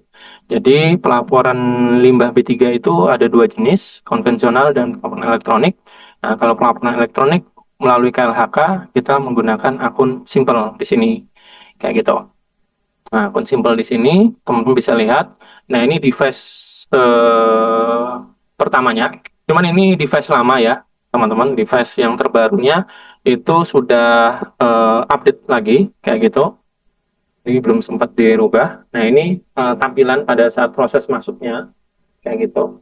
Di sini ada pelaporan PPA, PPU, PLB3. Nah, ini yang sama. Yang terbaru lebih spesifikasi lagi, kayak gitu, lebih banyak lagi pelaporan-pelaporannya. Cuman kita concernnya di PLB3 dulu. Jadi dalam pelaporan limbah B3-nya, kita harus melaporkan jumlah limbah B3 yang dihasilkan itu per hari, berapa-berapa aja dari logbooknya kita laporkan. Kemudian pada saat ada pelaporan pengangkutan juga kita menggunakan Vestroniknya kayak gitu melalui akun simple juga seperti itu. Nah, ini kalau misalnya belum punya akun simple gimana? Ya harus melakukan registrasi terlebih dahulu. Jadi akun simple ini wajib dimiliki setiap perusahaan yang menghasilkan limbah B3, kemudian pengolahan udara, kemudian pencemaran air, pengolahan pencemaran air PPA, PPU, PLB3. Yang terbaru juga pengolahan sampah juga wajib. Sekarang sudah harus punya akun simple, kemudian B3 sendiri sudah ada akun simpelnya sendiri. Jadi memang sekarang untuk pelaporan-pelaporan itu sudah semakin banyak, tidak hanya berfokus pada LB3 itu sendiri aja. Cuman memang untuk pelaporan LB3 itu lebih banyak menggunakan platform simple ini sendiri untuk proses pengangkutan dan pengolahan lebih lanjut. Seperti itu. Jadi yang belum memiliki akun simple di perusahaan-perusahaan Bapak Ibu sekalian, apa nantinya teman-teman yang masih fresh graduate maupun lagi kuliah, jadi wajib kalau misalnya teman-teman berkecimpung di dunia environment maupun HSE, itu yang pasti dipastikan harus memiliki akun simple-nya. Kalau sudah punya, ya sudah, syukur, alhamdulillah. Dan harus di-maintain lebih lanjut terkait akun simple-nya.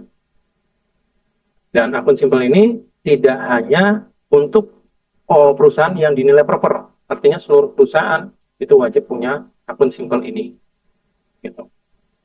Nah, ini salah satu contoh untuk pengajuan registrasi awal untuk akun simple. Contohnya seperti ini. Jadi kok ada formnya masing-masing disesuaikan dengan perusahaannya nanti masing-masing kayak gitu.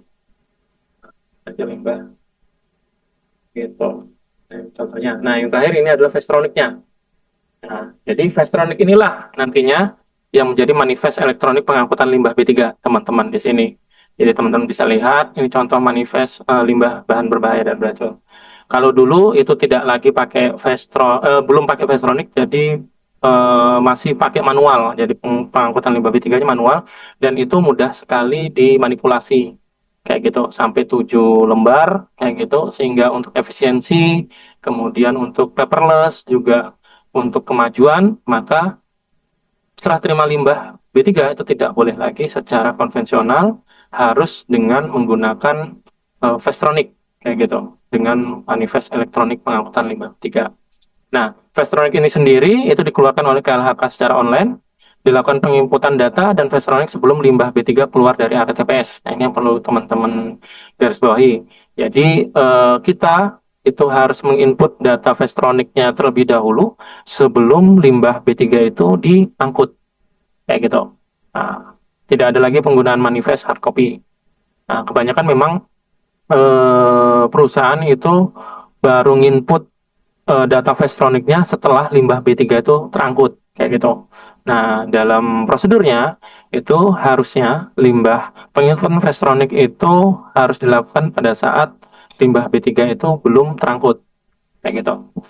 Nah, sehingga untuk melihat jumlah limbah B3 yang diangkut seberapa banyak seperti itu.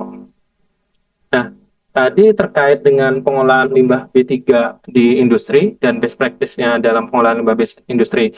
Sebenarnya masih ada lagi terkait tanggap darurat karena memang waktunya dibatasi, sehingga kita lanjut saja ke gambaran umum karir.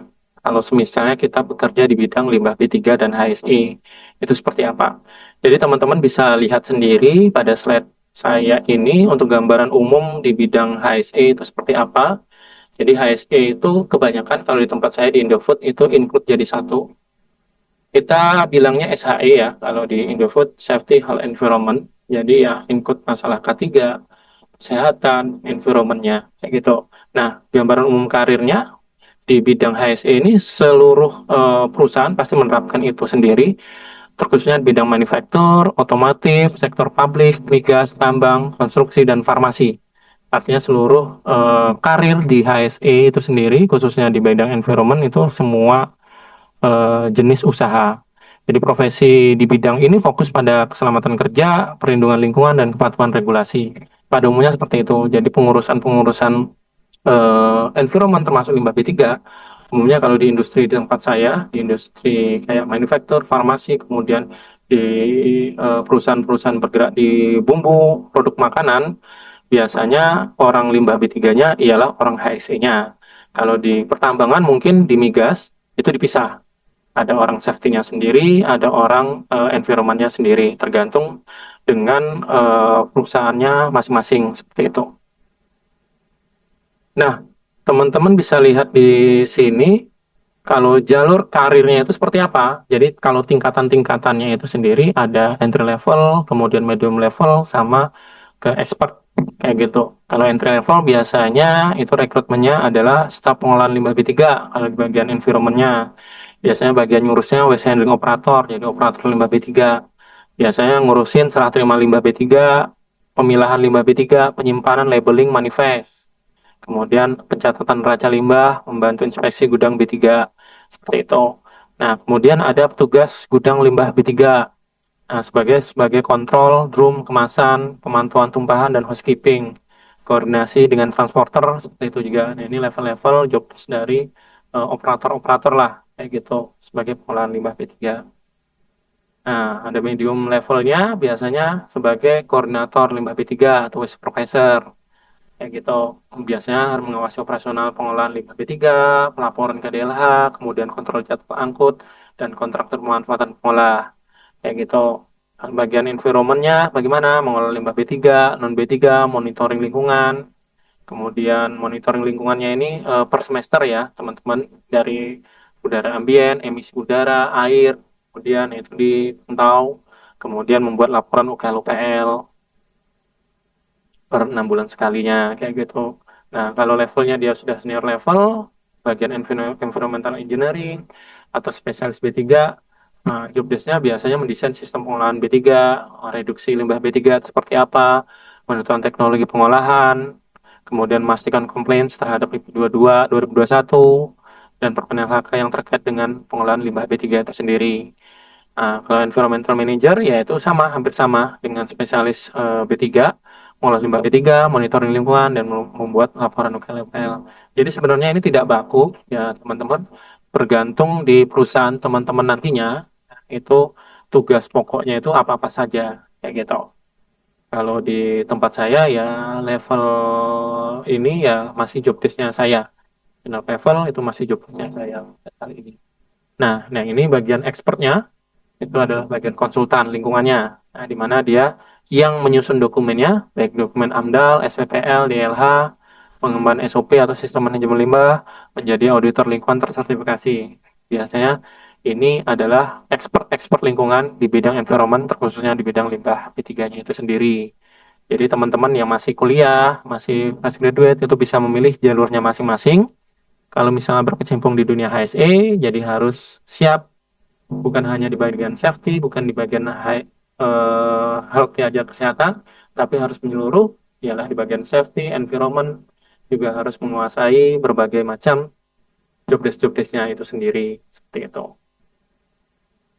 Nah, yang paling perlu dibutuhkan juga sebagai kompetensinya sendiri untuk teman-teman nantinya yang akan berkecimpung di dunia usaha, pekerjaan, industri. Yang pertama yang pasti soft skill-nya teman-temannya harus punya dunia kepemimpinan, leadership dan teamwork-nya seperti apa. Harus adanya problem solving di lapangan, komunikasi teknis dan pelaporannya juga harus teman-teman miliki, dan pengambilan keputusan harus cepat dan tepat. Nah, itu yang harus dimiliki teman-teman nantinya dalam dunia pekerjaan nantinya. Kemudian harus mempunyai kemampuan analitis, karena itulah yang harus kita miliki pada saat ini untuk bersaing di dunia pekerjaan, kayak gitu. Nah, kalau teman-teman punya sertifikat pendukung, nah itu sangat baik sekali, kayak gitu. Sertifikat pendukungnya berupa, misalnya teman-teman maunya nanti di environment, jadi harus ada sertifikat pendukung berupa tidak limbah B3. Contohnya harus ada sertifikasi penanggung jawab pengolahan limbah B3, sertifikasi pengolahan limbah B3 dari DLH atau BLH, kemudian harus punya pelatihan manifest. Nah, memang sertifikasi penanggung jawab pengolahan limbah B3 ini sudah wajib harus dimiliki setiap unit perusahaan yang memiliki unit pengolahan.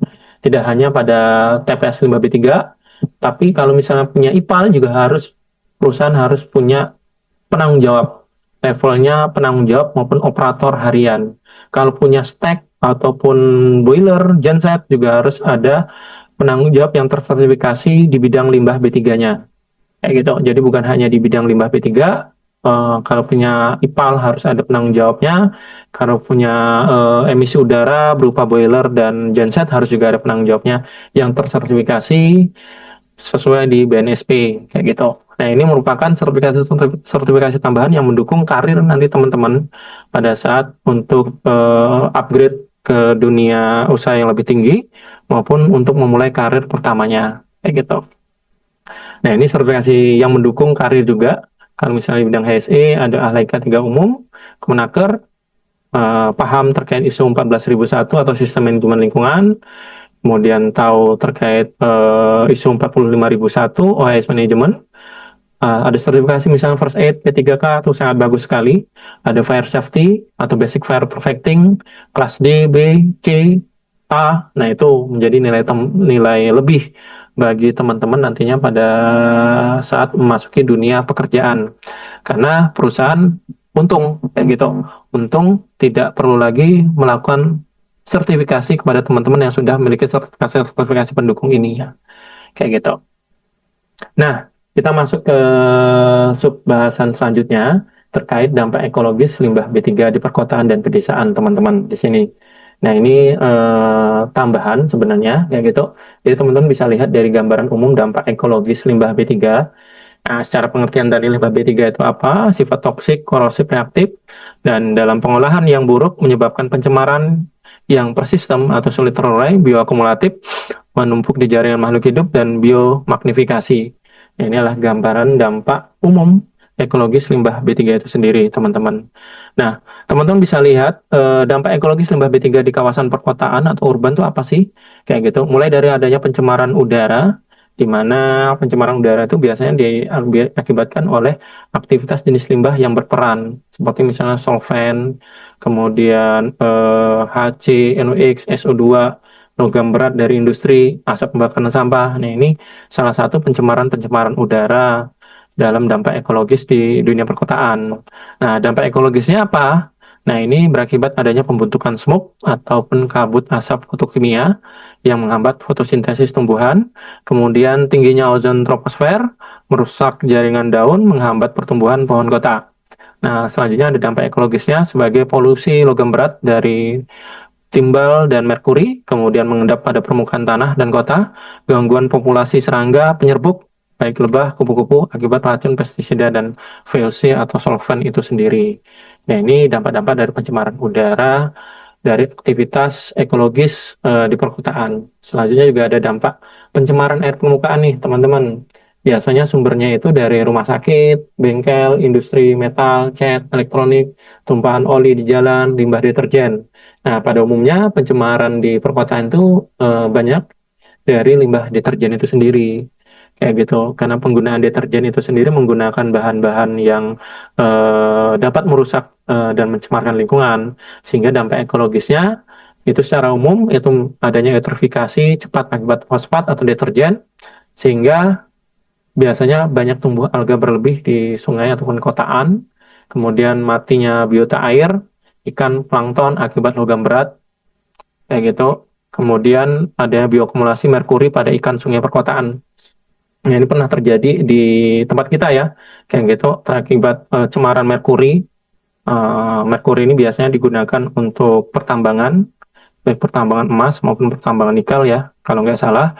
Jadi kalau teman-teman ngikutin berita tahun 2004, kalau nggak salah, awal 2000 sampai 2004 kalau nggak salah, di Teluk Buyat, kayak gitu. Kalau teman-teman tahu PT Newmont, nah itu kan sempat terjadi cemaran lingkungan yang besar-besaran akibat tumpahan merkuri yang dibuang dengan sengaja oleh salah satu perusahaan, yaitu PT Newmont, yang sekarang tidak beroperasi lagi di, kalau nggak salah, di Halmahera ya Kak. Kayak gitu. Akibatnya apa? Akibatnya adanya bioakumulasi merkuri pada ikan, sehingga ikan yang dikonsumsi oleh warga sekitar itu beracun, sehingga efeknya sampai pada saat orang tersebut hamil dan melahirkan, itu bayinya itu tidak sempurna, sehingga adanya cacat cacat yang disebabkan oleh kandungan merkuri yang sangat tinggi pada saat itu, seperti itu. Nah, selanjutnya adanya rusaknya ekosistem mangrove atau estuari jika kota dekat dengan laut, kayak gitu. Ini pencemaran air permukaan. Nah, selanjutnya juga ada pencemaran tanah, kayak gitu. Pencemaran tanah ini bersumber dari landfill, sampah kota, atau bengkel, kemudian ada limbah elektronik, bisa juga dari ewisnya, baterai, komponen listrik, dan oli. Nah, ini pencemaran-pencemaran tanah ini disebabkan oleh limbah-limbah inilah. Dan dampak ekologisnya biasanya berupa dari logam beratnya, kemudian itu menyebabkan tanah menjadi tidak subur dan fototoksik, kemudian menurunkan populasi mikroorganisme tanah, kemudian juga menyebabkan gangguan akumulatif pada burung, tikus, dan hewan kota lainnya. Kayak gitu. Jadi bisa dibayangin ya teman-teman, pencemaran-pencemaran yang diakibatkan dengan limbah B3 itu sendiri bisa dari udara, kemudian tanah, air, kayak gitu. Semuanya bisa tercemar, kayak gitu. Nah, dari ekosistem perkotaan juga terganggu, misalnya hilangnya keanekaragaman hayati, kemudian burung dan mamilai kecil terpapar toksin dari makanan tercemar, jadi meningkatnya hama urban karena predator alami mati. Jadi rantai makanan itu bisa terputus karena memang adanya cemaran akibat limbah B3 itu sendiri. Misalnya burung pemakan serangga itu hilang, mati sehingga hama itu merajalela kayak gitu. Nah, itu salah satu bentuk dari tercemarnya limbah B3 di perkotaan. Nah, juga ada jadi dampak pada kesehatan manusia terhadap ekologi manusianya itu sendiri. Yang pertama itu adanya penyakit pernapasan akut atau stroke, paparan merkuri mempengaruhi sistem saraf, risiko kanker dari pH, VOC, dan gas industri, dan infeksi dari limbah medis atau infeksius itu sendiri. Nah, itu tadi dampak dari perkotaan terkait limbah B3 di kawasan perkotaan atau urban. Nah, di kawasan pedesaan pasti juga ada dampak sendiri karena memang kawasan pedesaan juga menggunakan B3 dalam prosesnya. Khususnya itu dalam proses pertanian. Jadi di pedesaan itu memiliki pola pencemaran berbeda karena memang lahannya luas, lingkungannya alami, lebih sensitif, dan ketergantungan besar pada alam baik pertanian, perikanan, dan peternakan. Biasanya sumber limbah B3 di pedesaan itu berbeda dengan sumber limbah B3 yang ada di perkotaan. Nah, sumber limbah B3 di pedesaan itu khususnya adanya misalnya pestisida, insektisida, dan pupuk sintesis dari aktivitas pertanian. Kemudian ada limbah medis dari puskesmas, limbah pertambangan rakyat, kemudian limbah bengkel kecil, limbah rumah tangga, dan limbah agroindustri. Kayak gitu.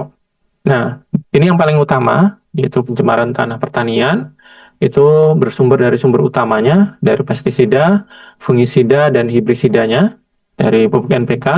Nah, dampak ekologisnya terhadap lingkungan, yang pasti menurunnya kesuburan tanah karena matinya cacing dan mikroba pengurai, resistensi hama, jadi akibat penggunaan pestisida yang berulang, pasti hama itu menjadi resisten atau kebal, kemudian fototoksisitas, tanaman rusak, daun menguning, akar busuk, kemudian penurunan hasil pertanian dalam jangka panjang.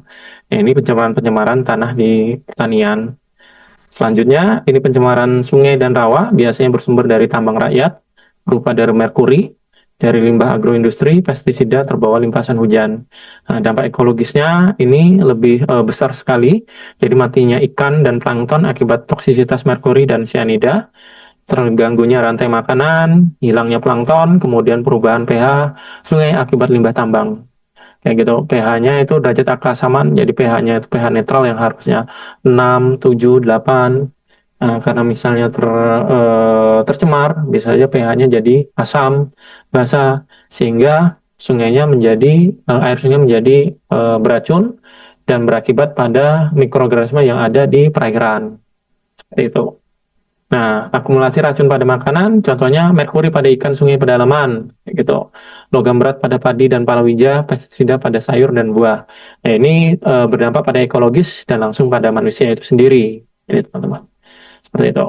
Nah, juga ada gangguan keanekaragaman hayati dan di desa, ya gitu. Jadi memang ada biodiversitas lebih tinggi dibandingkan kota, sehingga pencemaran memiliki dampak lebih besar di desa dibandingkan di perkotaan karena memang banyaknya populasi serangga akibat insektisida yang mati, kemudian mamalia kecil, keracunan pestisida dari buah yang dimakan, burung predator mengalami penurunan populasi jumlahnya karena biomagnifikasi kayak gitu.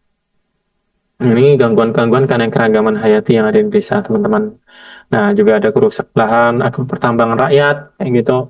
Penggunaan merkuri yang tidak standar, yang berlebihan, dan cyanida dapat mencemari sungai dan tanah. Jadi penggunaan merkuri ini biasanya digunakan untuk proses pertambangan, biasanya pertambangan emas, kayak gitu menggunakan merkuri untuk mendapatkan emas yang diinginkan tuh harus menggunakan tambahan berupa merkuri. Kemudian lahan bekas tambang menjadi tandus, tidak bisa ditanami. Kemudian adanya erosi dan sedimentasi merusak ekosistem sungai.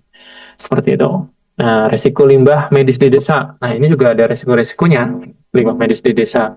Yang pertama, pada umumnya memang di pedesaan itu puskesmas, klinik, dan rumah sakit kecil itu sering membakar limbah medis tanpa insenerator standar. Karena memang pada umumnya letak karena di pedesaan itu tidak jauh dari perkotaan dan sistem pengolahannya itu belum memiliki standar sendiri. Jadi biasanya limbah-limbah medis itu kebanyakan ya, tidak semua tapi kebanyakan itu langsung dibakar secara langsung tanpa menggunakan proses insenerator yang standar. Nah, ini sangat berdampak sekali terhadap limbah medis itu sendiri, yaitu berupa emisi dioksin dan furan yang zat karsinogeniknya ini. Nah, ini kalau misalnya tercium oleh masyarakat, nah ini ada efek langsungnya. Efek yang langsungnya berupa pusing, kemudian kalau misalnya terkena mata, mata menjadi merah kayak gitu. Nah, ini spora patogen masuk tanah dan air. Nah, ini juga membahayakan dalam prosesnya nanti untuk kelangsungan dari biota-biota perairan seperti itu. Nah, jadi teman-teman bisa melihat dampak ekologis dari jangka panjang ya dari kedua wilayah kota maupun pedesaan. Yang pertama pasti kerusakan rantai makanan, ya gitu. Kerusakan rantai makanan akibat adanya logam berat dan pestisida yang masuk, kemudian diserap biota kecil, dimakan predator, nah, jadi konsentrasi sangat meningkat, kemudian kehilangan biodiversitas itu sendiri, kemudian penurunan kualitas tanah dan produktivitasnya, kemudian kerusakan fungsi ekosistemnya itu sendiri, dan yang paling penting adalah dampak pada generasi masa depannya itu sendiri. Nah, yang dampak generasi yang saya ceritakan sendiri itu adanya cacat lahir akibat paparan merkurinya itu sendiri sama timbal, karena pernah kejadian di Teluk Buyat yang terkenal di PT Newmont dulu pembuangan merkuri besar-besaran ke Teluk Buyat sehingga ikan tangkapan ikan yang dimakan oleh warga sekitar mengandung merkuri yang sangat tinggi sehingga lahir adanya cacat lahir akibat paparan dari merkuri itu sendiri. Nah, selanjutnya penurunan IQ akibat merkuri yang terlalu banyak masuk ke dalam tubuh, kemudian penyakit kronis dan kanker yang mengakibatkan adanya merkuri dan timbal yang masuk secara terus-menerus. Nah, ini yang paling penting, teman-teman. Ini bahasan terakhir di kita. Jadi, limbah B3 itu tersembunyi di masyarakat. Kayak gitu, masyarakat yang di rumah tangga maupun lain-lainnya. Jadi, limbah B3 itu tersembunyi atau hidden hazard waste itu limbah berbahaya yang berasal dari aktivitas masyarakat sehari-hari tapi tidak terlihat berbahaya karena bentuknya kecil, umum atau sering dianggap sampah biasa. Nah, itu paling sering kita anggap demikian. Nah, karakteristik utamanya biasanya berbahaya, beracun, korosif, mudah meledak, ataupun infeksius. Biasanya tidak dikenali masyarakat sebagai B3. Kemudian tidak memiliki sistem pengumpulan khusus dan berpotensi mencemari air, tanah, udara, serta mengganggu kesehatan manusia itu sendiri. Nah, pada umumnya seperti itu. Nah, limbah B3 yang tersembunyi di masyarakat, yang di rumah tangga itu seperti apa? Contohnya, misalnya, ini yang paling sering kita pakai, teman-teman. Yaitu adalah baterai. Baterai kecil maupun aki kecil. Nah, ini yang paling sering kita pakai. Contohnya baterai AA, baterai A3, jam tangan, remote, mainan. Nah, ini sebenarnya adalah limbah B3. Hanya saja kita sebagai skala rumah tangga ini belum mengakibatkan oh ini bukan limbah B3 namun limbah sampah biasa sehingga penanganannya pun itu disamakan dengan sampah-sampah domestik yang dihasilkan di rumah tangga itu sendiri. Nah, sebenarnya limbah baterai ini itu mengandung merkuri, kadmium, nikel dan litium dan timbal. Kayak gitu, efeknya memang bukan efek akut, tapi efeknya adalah efek kronis maupun subkronis. Nah, itu sangat berbahaya sekali apabila kita nantinya kalau sudah berkeluarga punya anak kecil nih. Kayak gitu, terkadang kan anak kecil itu suka gigit-gigit. Nah, terkadang memang pernah ada kejadian anak kecil tuh gigit baterai yang sudah tidak terpakai lagi. Kemudian digigit, kemudian kandungan dari sisa merkuri yang di dalam baterai ini keluar dan masuk ke dalam tubuh anak kecil itu dan berakibat keracunan sampai dengan kematian. Nah, kayak gitu. Nah, ini sangat membahayakan sekali sehingga bagaimanapun caranya kita sebagai penghasil limbah B3 jenis ini itu harusnya aware untuk memisahkan lah paling tidak terkait limbah baterai kecil yang dihasilkan di tempat kita. Nah, dampaknya ini bagi lingkungan adalah merusak tanah, air, logam berat, dan masuk ke rantai makanan. Kayak gitu. Nah, yang kedua, nah ini yang sering kita sama ratakan, baterai itu B3, kemudian lampu juga limbah B3. kayak gitu. Contohnya lampu LED, CFL, dan fluoresen. Nah, ini sebenarnya semuanya masuk kategori limbah B3. Nah, lampu neon mengandung merkuri, LED mengandung arsenik, gallium, indium. Kalau pecah, menguap, merkuri terlepas ke udara. Nah, ini sangat membahayakan sekali.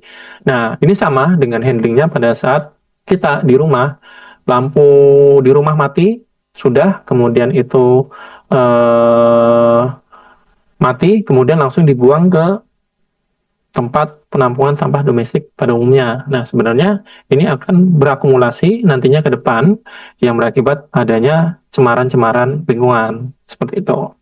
Nah, ini juga salah satu bentuknya dari limbah tersembunyi elektronik-elektronik kecil kayak charger yang sudah mati, kemudian itu earphone, headphone rusak. Nah, ini sebenarnya masuk kategori limbah elektronik.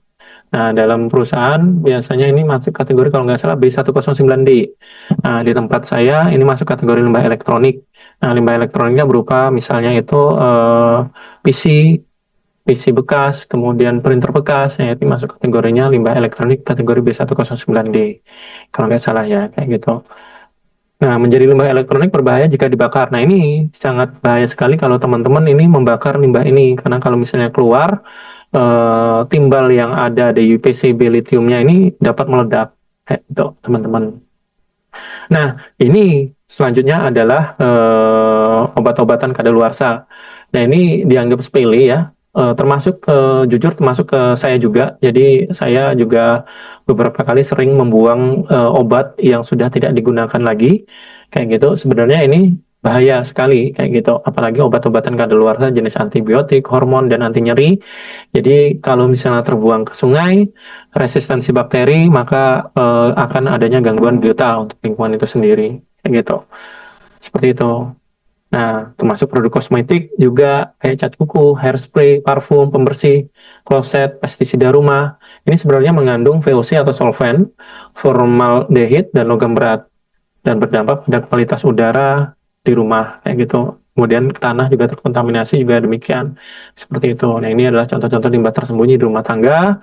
Nah, oli bekas kayak gitu. Ini sangat umum dibuang ke selokan kayak gitu pada dasarnya. Cuman kalau kita ke bengkel kan biasanya dibuangnya ke dalam drum di bengkel kayak gitu. Nah, ini kalau misal 1 liter oli itu dapat mencemari 1 juta liter air kayak gitu. Nah, efeknya tuh seperti itu. Begitu teman-teman, kayak gitu oli. Nah, ini limbah B3 tersembunyi di lingkungan industri kecil, UMKM itu seperti apa? Kayak oli bekas, kayak gitu, aki bekas, cairan rem, filter oli. Nah, ini yang limbah-limbah yang tersembunyi di industri-industri kecil, kayak gitu. Dan apakah ini dikenakan sanksi? Kayak gitu. Nah, ini belum pernah saya dengar ya, kayak gitu. Kalau industri skala kecil, kayak di bengkel, tahu-tahu kena sanksi dari dinas terkait, bahwasanya misalnya membuang ataupun eh, limbah-limbah berupa oli bekas. Tapi pada umumnya bengkel-bengkel ini sebenarnya ditampung dalam drum, dan drum itu biasanya oli yang ditampung dalam drum biasanya diperjualbelikan lagi, kayak gitu. Nah, peruntukannya saya juga nggak tahu untuk buat apa, seperti itu. Nah, ini industri kecil berupa cat dan furniture, biasanya thinner, cat sisa, lem solvent. Nah, ini sangat berbahaya sekali. Ada kodifikasi-kodifikasinya, ini masuk kategori limbah tidak spesifik. Kategorinya adalah kategori 2, biasanya kayak gitu. Thinner itu masuk di limbah terkontaminasi, cat sisa limbah terkontaminasi, lem solvent itu limbah terkontaminasi. Kayak gitu A108D kategorinya. Nah, contoh limbah B3 kayak gitu di lingkungan industri kecil, contohnya ada laundry. Ini dari deterjen kadar tinggi, biasanya penggunaan laundry karena menggunakan deterjen-deterjen yang jumlah yang banyak dengan kadarnya tinggi, pemutih, kemudian ada cairan dry cleaning. Nah, ini sebenarnya adalah penggunaan B3 sendiri, dan sisanya harusnya itu tidak boleh dibuang secara langsung, kayak gitu dapat mencemari saluran air dan harusnya diolah di BWTP. Cuman memang saat ini belum ada regulasi tertulis terkait dengan pembuangan cairan laundry dari industri laundry ini sendiri, kayak gitu. Nah, ini limbah B3 yang tersembunyi di sektor kesehatan. Ada Contohnya ada jarum suntik, kapas, darah, tes antigen, kantong infus, termometer raksa, dan ampas obat cair. Nah, ini pada dasarnya itu bukan dibuang secara langsung, tapi biasanya tercampur dengan sampah domestik, kayak gitu. Dan resikonya itu adalah resiko penularan penyakit itu sendiri. Nah, ini dapat dampak limbah B3, terus lingkungan, pencemaran airnya, kayak gitu. Kemudian ada pencemaran tanah, teman-teman bisa baca sendiri dari materinya. Materi ini akan dibagikan nanti ke teman-teman yang ikut webinar ini, kayak gitu. Nah, kemudian ada bioakumulasi pada tubuh manusia. Nah, ini yang paling penting, kayak gitu. Ada logam berat masuk dalam tubuh manusia, makanan, ikan, beras, sayur manusia, ini berdampak nantinya ke manusia itu sendiri. Nah, solusinya bagaimana? Kayak gitu. Nah, solusinya untuk masyarakat, ini yang pertama, teman-teman, termasuk saya juga, itu harus memisahkan baterai, lampu, elektronik kecil ke dalam satu wadah tertentu, kemudian usahakan tidak dibuang ke sampah domestik, kemudian kumpulkan dan serahkan ke bank sampah khusus B3, kalau ada. Nah, sampai saat ini juga saya belum pernah lihat sampah khusus B3 yang tersebar di kota-kota. Kalau bank sampah botol itu sudah mulai banyak karena concern kita Pak Menteri yang terbaru kita ini concern sekali terkait masalah sampah, khususnya sampah domestik ya, kayak gitu. Yang keempat, mengurangi penggunaan kimia rumah tangga berbahaya, mengganti dengan jenis lainnya, kemudian menggunakan produk ramah lingkungan atau eco-label. Nah, ini solusi untuk masyarakat. Nah, solusi untuk pemerintah daerah bagaimana? Nah, ini yang paling penting karena harus adanya penyediaan drop-off B3 di area publik. Jadi ini salah satu juga kalau misalnya sudah ada fasilitasnya, tinggal mengedukasinya kepada masyarakat-masyarakat terkait untuk memilah terkait jenis limbah domestik yang dihasilkan di skala rumah tangga, kayak gitu. Adanya program pengumpulan e-waste berkala, kemudian edukasi masyarakat melalui sekolah dan RT maupun RW.